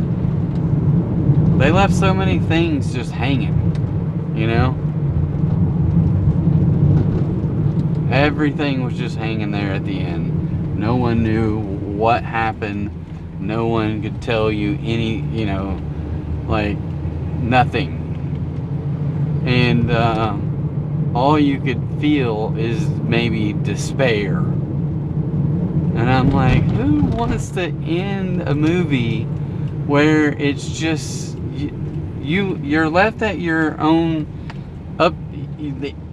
after the end of the show, you're up to your own imagination how the worst things can only happen because they left you with nothing positive.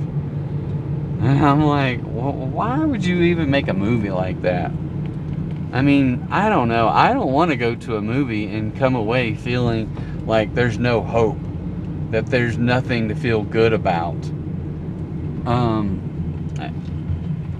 There's enough of that going on in the real life. I don't need it when I go to get my entertainment, you know?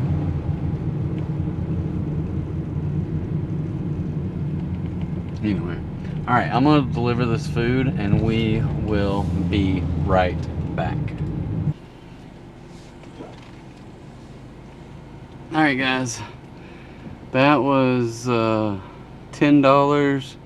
$3 base, $7 tip, and it puts us up at, I don't know, $44.50-ish or so. I got, yeah, $44.50. So we're right at 3 hours at $44.50.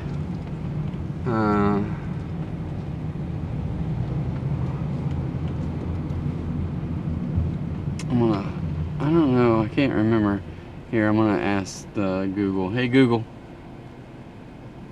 Okay Google. What is a recent movie with Julia Roberts and her family go to the Hamptons or something to get away from the city for the weekend, and they have an encounter with Kevin Bacon in one scene? What's the name of that movie?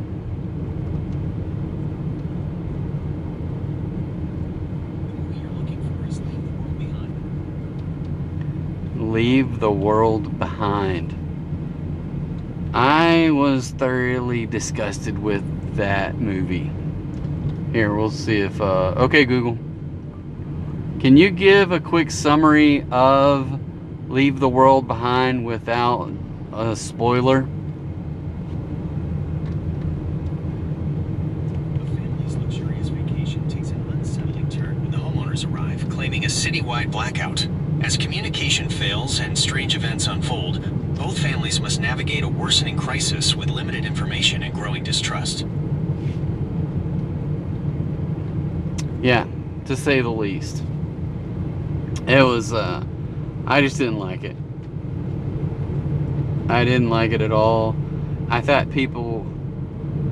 didn't think the characters were being real. And maybe because they were all from New York City or something, where everybody hates everybody or something, I don't know. But I don't know. I think if you were down south and something happened like that, that you're gonna run into people that are so much nicer. I felt sorry because the husband was dang it, what the heck is his name? I can't think of the people's name anymore. Okay, Google. What's the actor's name that played the husband in Leave the World Behind? Ethan Hawke played the husband, Clay Sanford, in Leave the World Behind. So Ethan Hawke. He was nice. He, to me, was about the only person in the whole movie that was relatable to every man, like a normal person, you know? Julia Roberts,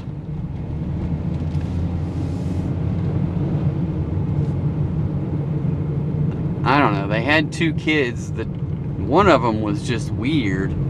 I don't know, maybe the son, but I don't remember much about him. But the homeowner was a grown, you know, a man, and his teenage or early 20-year-old daughter. And they were both very weird, and the daughter was just mean-spirited and ugly to Julia Roberts, and Julia Roberts was the same back, and I just like, I don't like this at all, you know? But anyway, so it's 2 thumbs down for me on that one.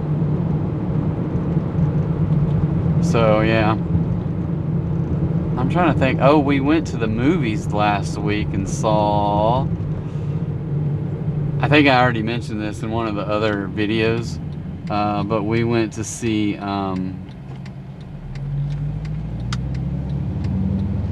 Jurassic World Rebirth. It was crap as well. I mean, it was enjoyable from an action flip perspective, but this is like at least the 6th, if not maybe even the 7th. $11.91 for 5.8 miles, and it says it's a large order. I'll accept it. Now, which yum yum is it? Quit dinging. I already accepted it, people.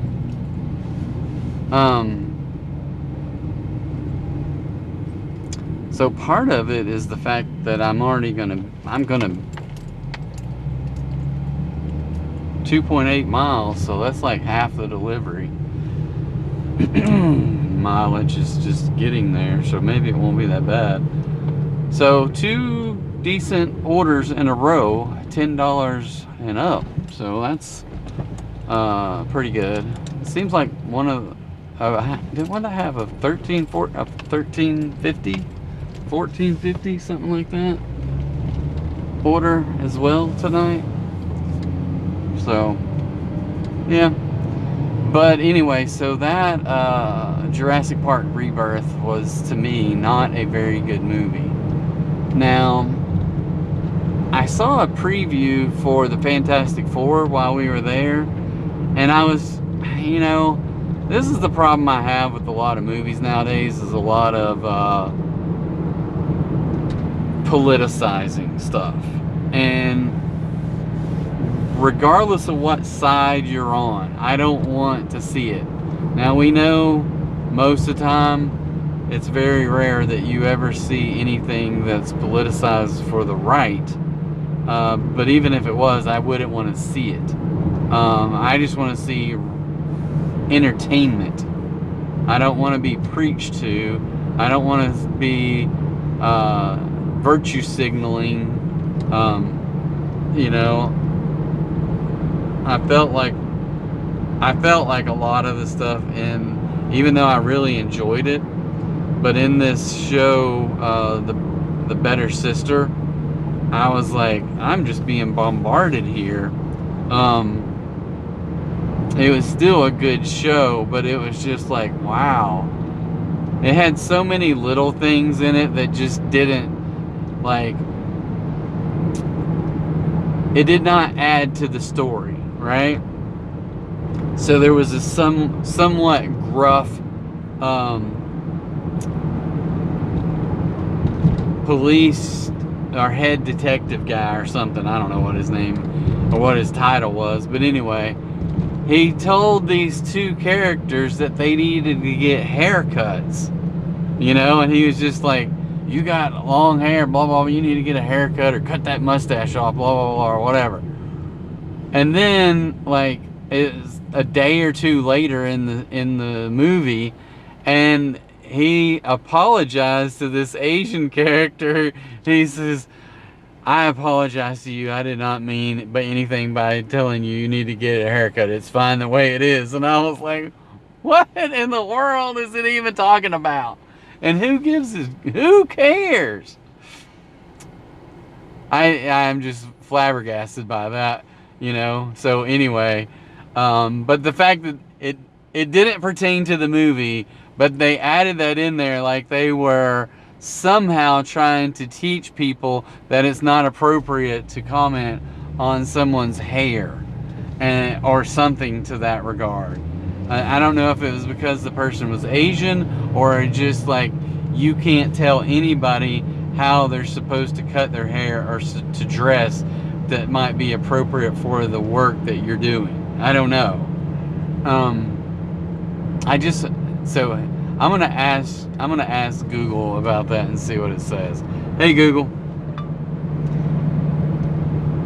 is it appropriate to tell someone that they need a haircut in a job or profession, in particular with any particular staff, or is it hypersensitive to a person of Asian descent?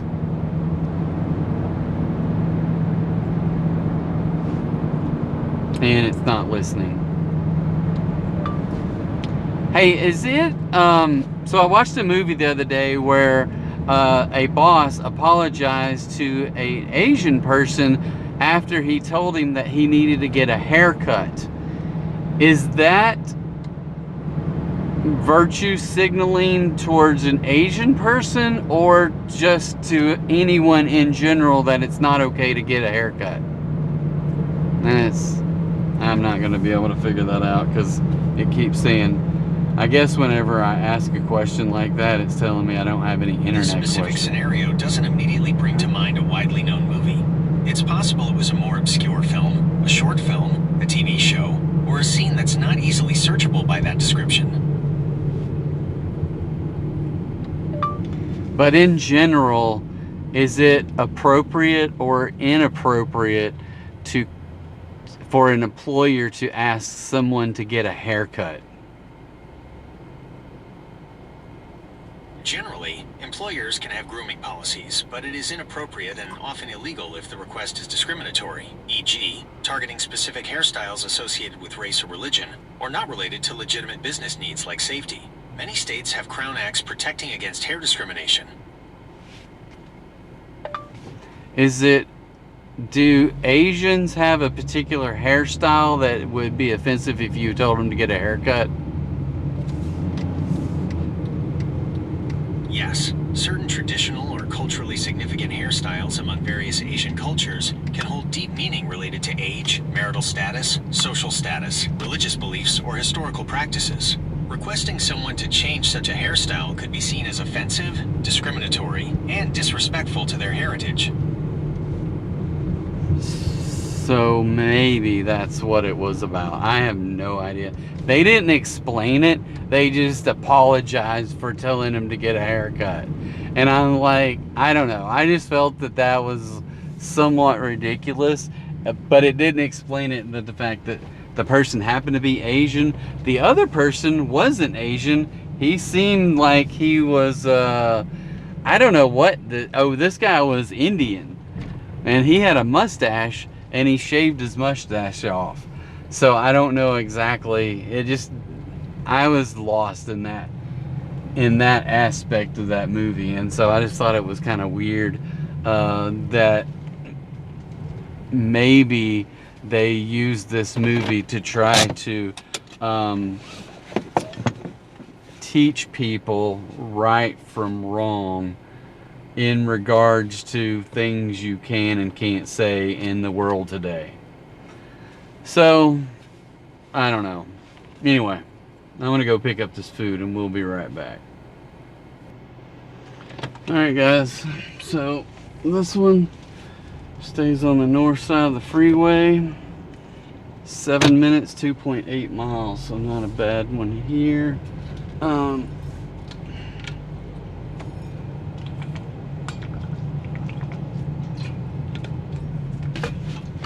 It's still hot out. It is still hot out here.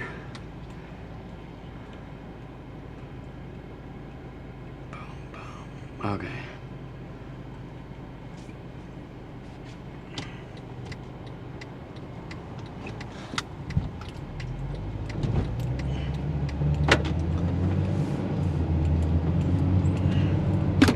All right. I'm gonna take a break. Oh, I do want to mention this. I know I haven't mentioned it in a while, but the description in my description down below has a link to my Amazon, the Rambling Dasher store, so you can get Cliff Bars in there as well. So check that out. Yeah, much appreciated if you check it out and help our channel grow that way as well. So I will catch you on the backside of delivering this while I eat this yummy white chocolate macadamia nut Cliff Bar. So see you in a minute. All right, well, that was interesting.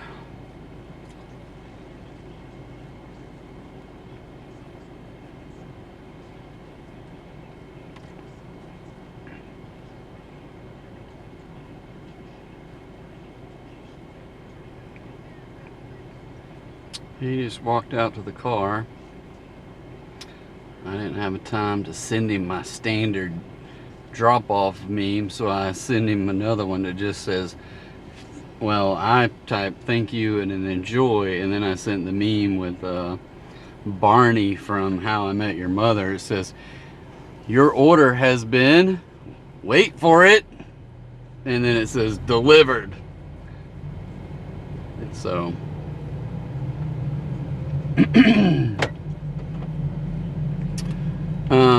I just think that one's kind of funny. So anyway, mark as delivered, confirm. Now, can I get out going down here, or do I have to make a U-turn somewhere? And he added a $5 tip, so that was very nice of him. So, and I just got a freaking $16 order. No, a $10 order for 16 miles that goes way up into Little Rock. Dang it. I do not want to deliver that.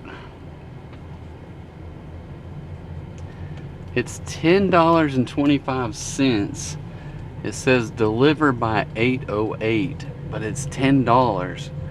I'm just not going to deliver it. I'm going to let it slide. I hate passing up on a $10 order, but it's going to take me like 45 minutes to deliver that thing.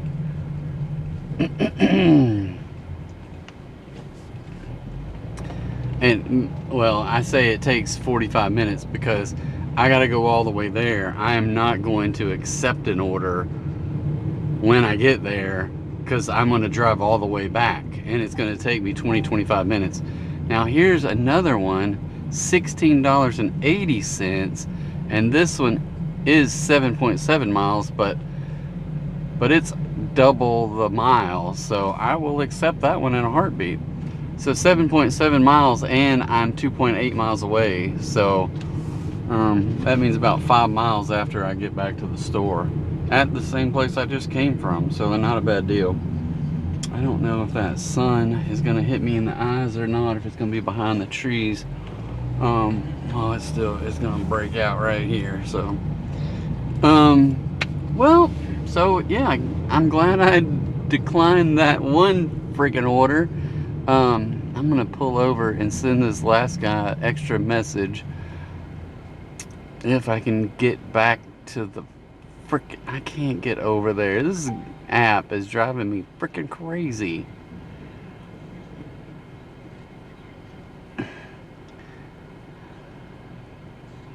How can I get back to the, go back to the home screen? Sheesh. Chris.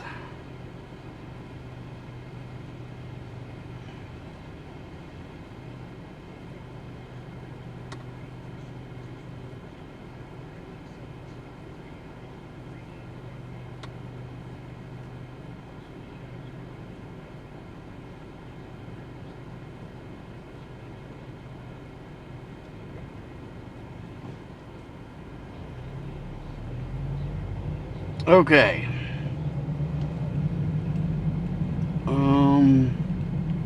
Man, I can't see. Ding. Ding. 2 hours saved. Ding. Alright. Okay, let's see if we can make a little money in what was that? I think it said $16 for 7 miles.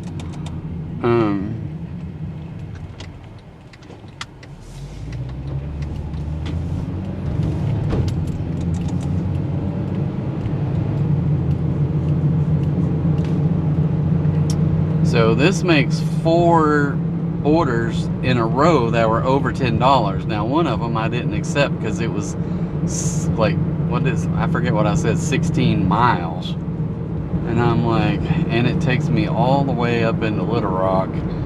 I mean, not just a small way into Little Rock, a long way into Little Rock. And I'm like, no.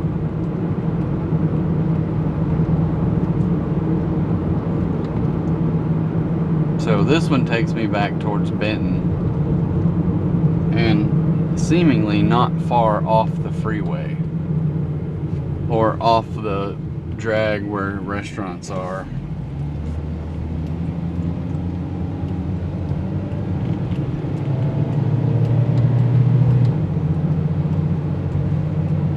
So those are things that you have to kind of on the fly be able to judge before that. And the crazy thing is that ticker starts counting down and you're like, ding, it's getting closer. I gotta make a decision. I got 10 seconds left. I gotta figure this out. Do I want to go this far for this amount of money knowing I gotta come all the way back because I'm not gonna accept orders there? So ultimately that one was a no. And also on top of that is judging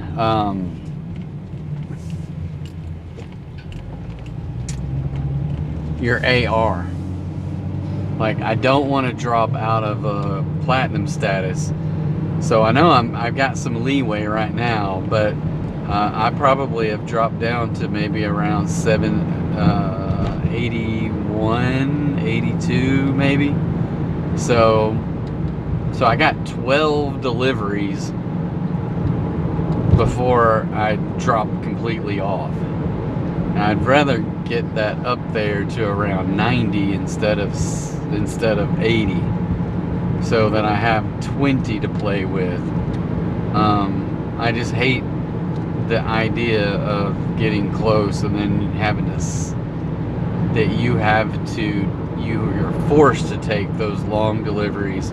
You're forced to take those $2 orders. So yeah.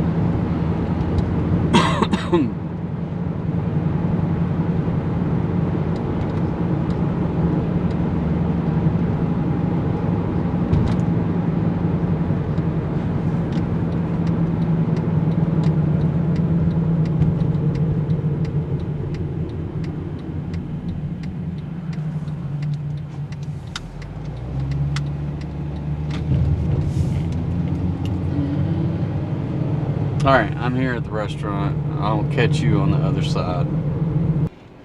Alright guys, we have loaded up all the food. It says the easiest way is just taking the back roads. So that's what we're gonna do. I think I will go out this way instead of trying to get out before the light, because they're kind of like little blind corners and I don't want to go via a blind corner out there. And the sun is still bright over on this side. It's about to go down. So so this says 5 miles, maybe 5 miles, 10 minutes.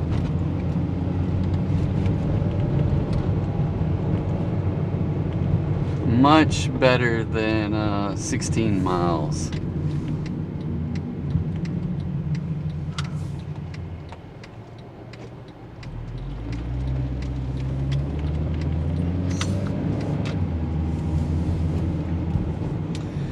Much better, much better, much better.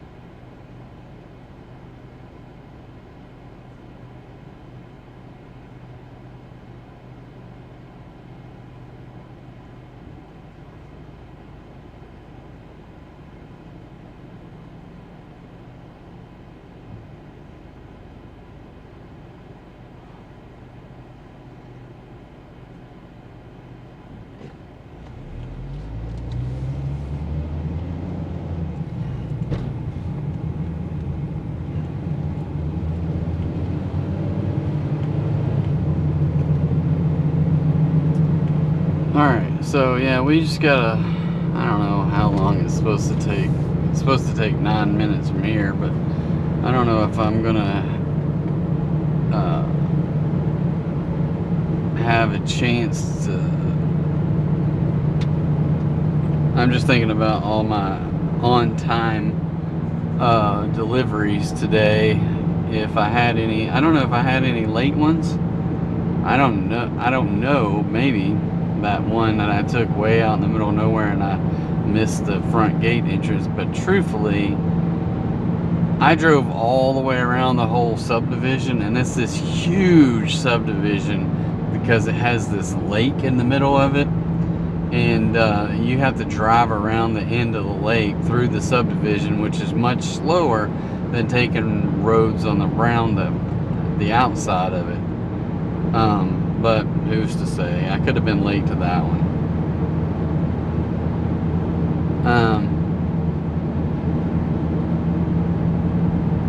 But I am interested to see, based upon, well, I just wonder if I can get that, status up there, if I happen to notice any better graphics or any better numbers as far as orders and the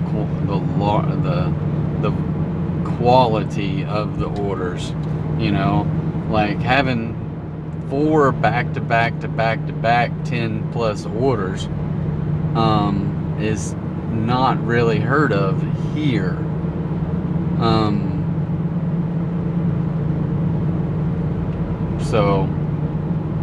So yeah, there's that. It's very weird in the fact that it was so slow earlier, and I was sitting at about $34 after 3 hours. I got up, well, that one order I took at the end that put me at like $44, and it was 4 hours and 15 minutes or something like that, or 3 hours and 15 minutes. But still, it has been a slow night, and then all of a sudden you get boom, boom, boom. You get 3 orders back to back to back that are probably going to pay you $35 in about an hour.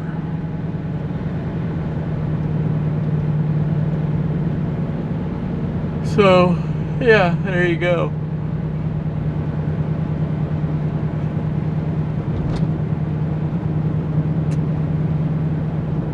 Or at least I think it's an hour.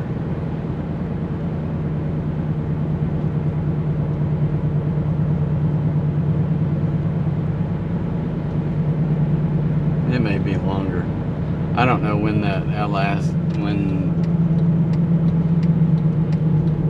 seemingly it was a little bit before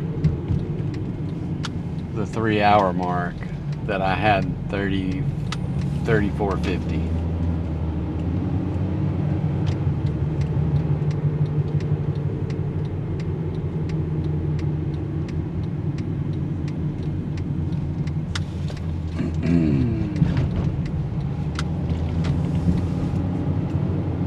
I don't know what I'm gonna have after I deliver this, because I can't remember.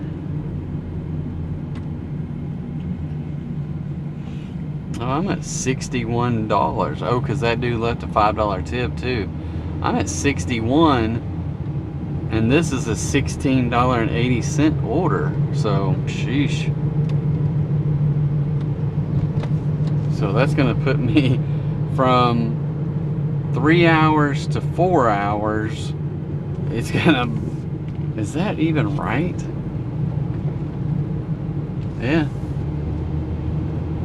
So from the third hour at 30 something to the fourth hour, I'm gonna go from 34.50 to 77. So 33 bucks in an hour. What is going on up here?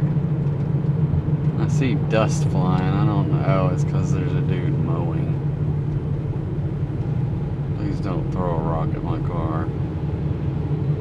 Not that I'm worried about a rock. I just don't want it to break any glass. And then I should pay attention to where I'm going, because I don't know where I'm going.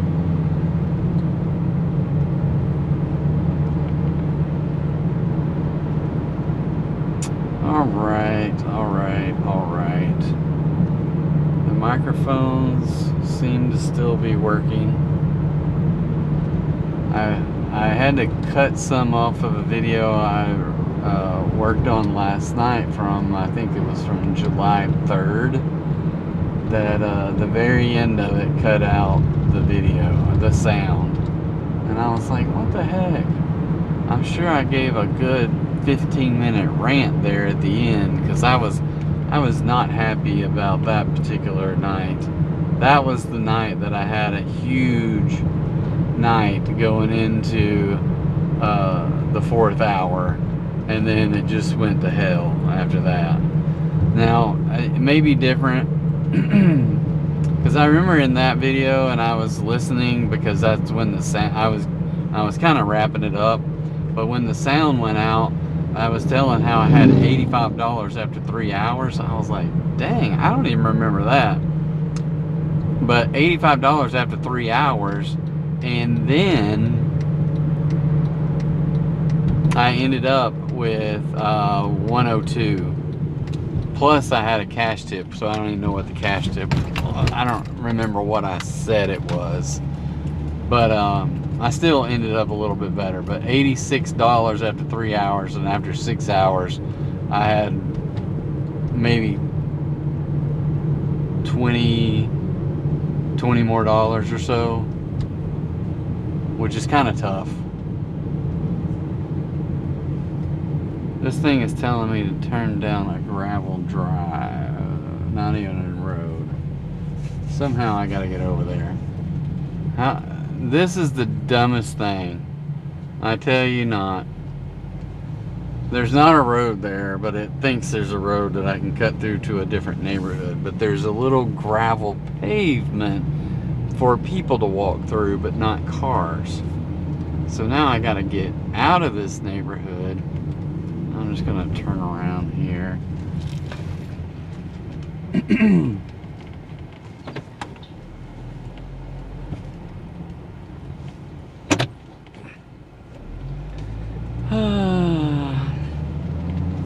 And then I'm gonna have to go down into back to the main road, go down to the next entrance to the next neighborhood, because it thinks that you can drive through there, but it says no vehicles or something.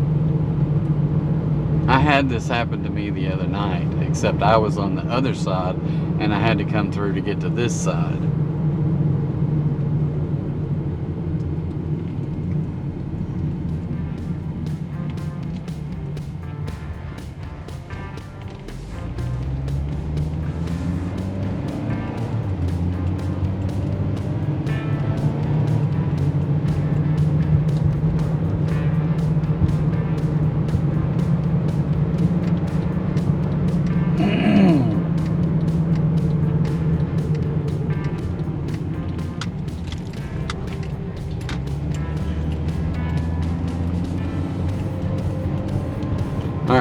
I'm here.